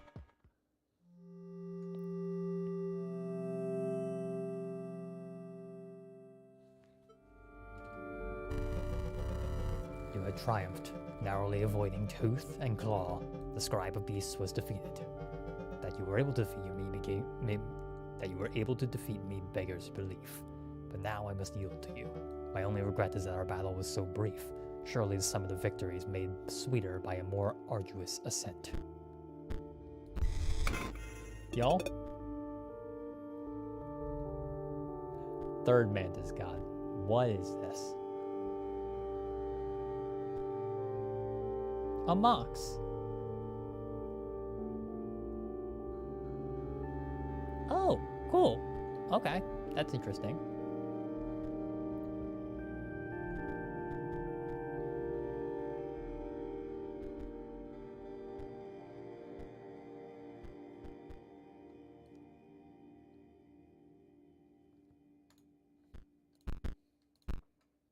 Ooh, we get a second one. We are swimming in Mantis Gods. These are cool too, the Moxes. I'm assuming these are for the other guy. Oop. Battery low. The Scribe of Beast was defeated. Stop. What is that?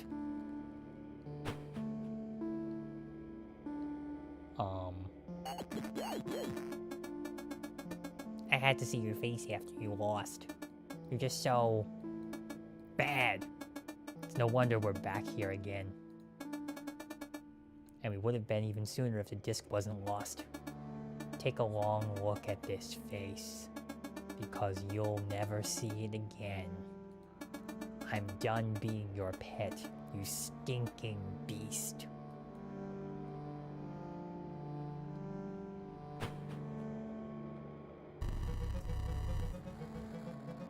I pushed it too far that last time.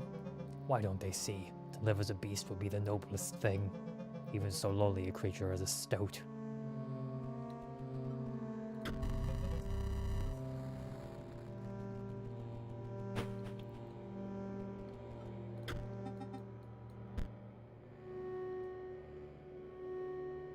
Okay. So here's now our question. We have probably, just from that encounter alone, enough points to kind of do whatever. We can pull a bunch of packs to try and get some specific cards, or get just a bunch of cards, or we can see if we can find anything specific at either of the currently available traders. So the question is, what do we do when we can build arguably the best deck in the game if we just put our minds to it? And I don't know what the answer to that question is yet. I think that's something we're going to have to think on and maybe work as a team. But until such time, I think having bested Leshy, and it being sort of late here for me, now that it's like 11:20-ish, I think it might be time to retire for the evening. We've got a ton of foils that we can use to get some packs, or we can go do a variety of other things. And we have a lot of work to do that we can do to kind of buff out a deck and make things a little more consistent if we want. Just try and see what we can pull from different packs and stuff like that. So I think maybe what we're going to do here is we'll probably close it out for the night.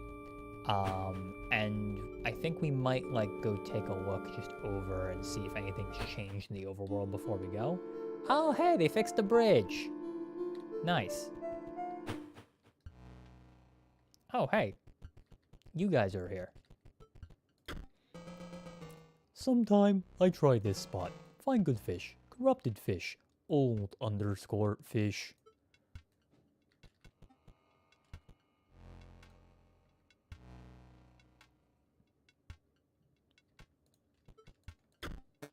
Oof. You probably saw that the bridge is fixed. Yep, it's on the overworld. Now they want me to give you deck building tips. Like, use your rare cards. They are more powerful than common cards. But sure, I'm sick of being around these scribes. Each is a more twisted ambition than the last, I tell ya.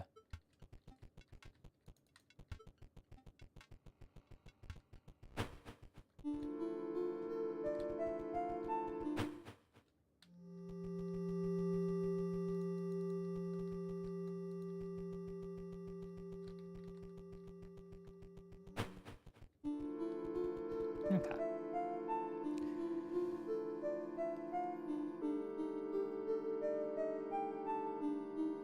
Okay. I think we're done doing stuff over there. We've cleared out Leshy's Island. We'll come back over here probably next time to do some fighting, but for now,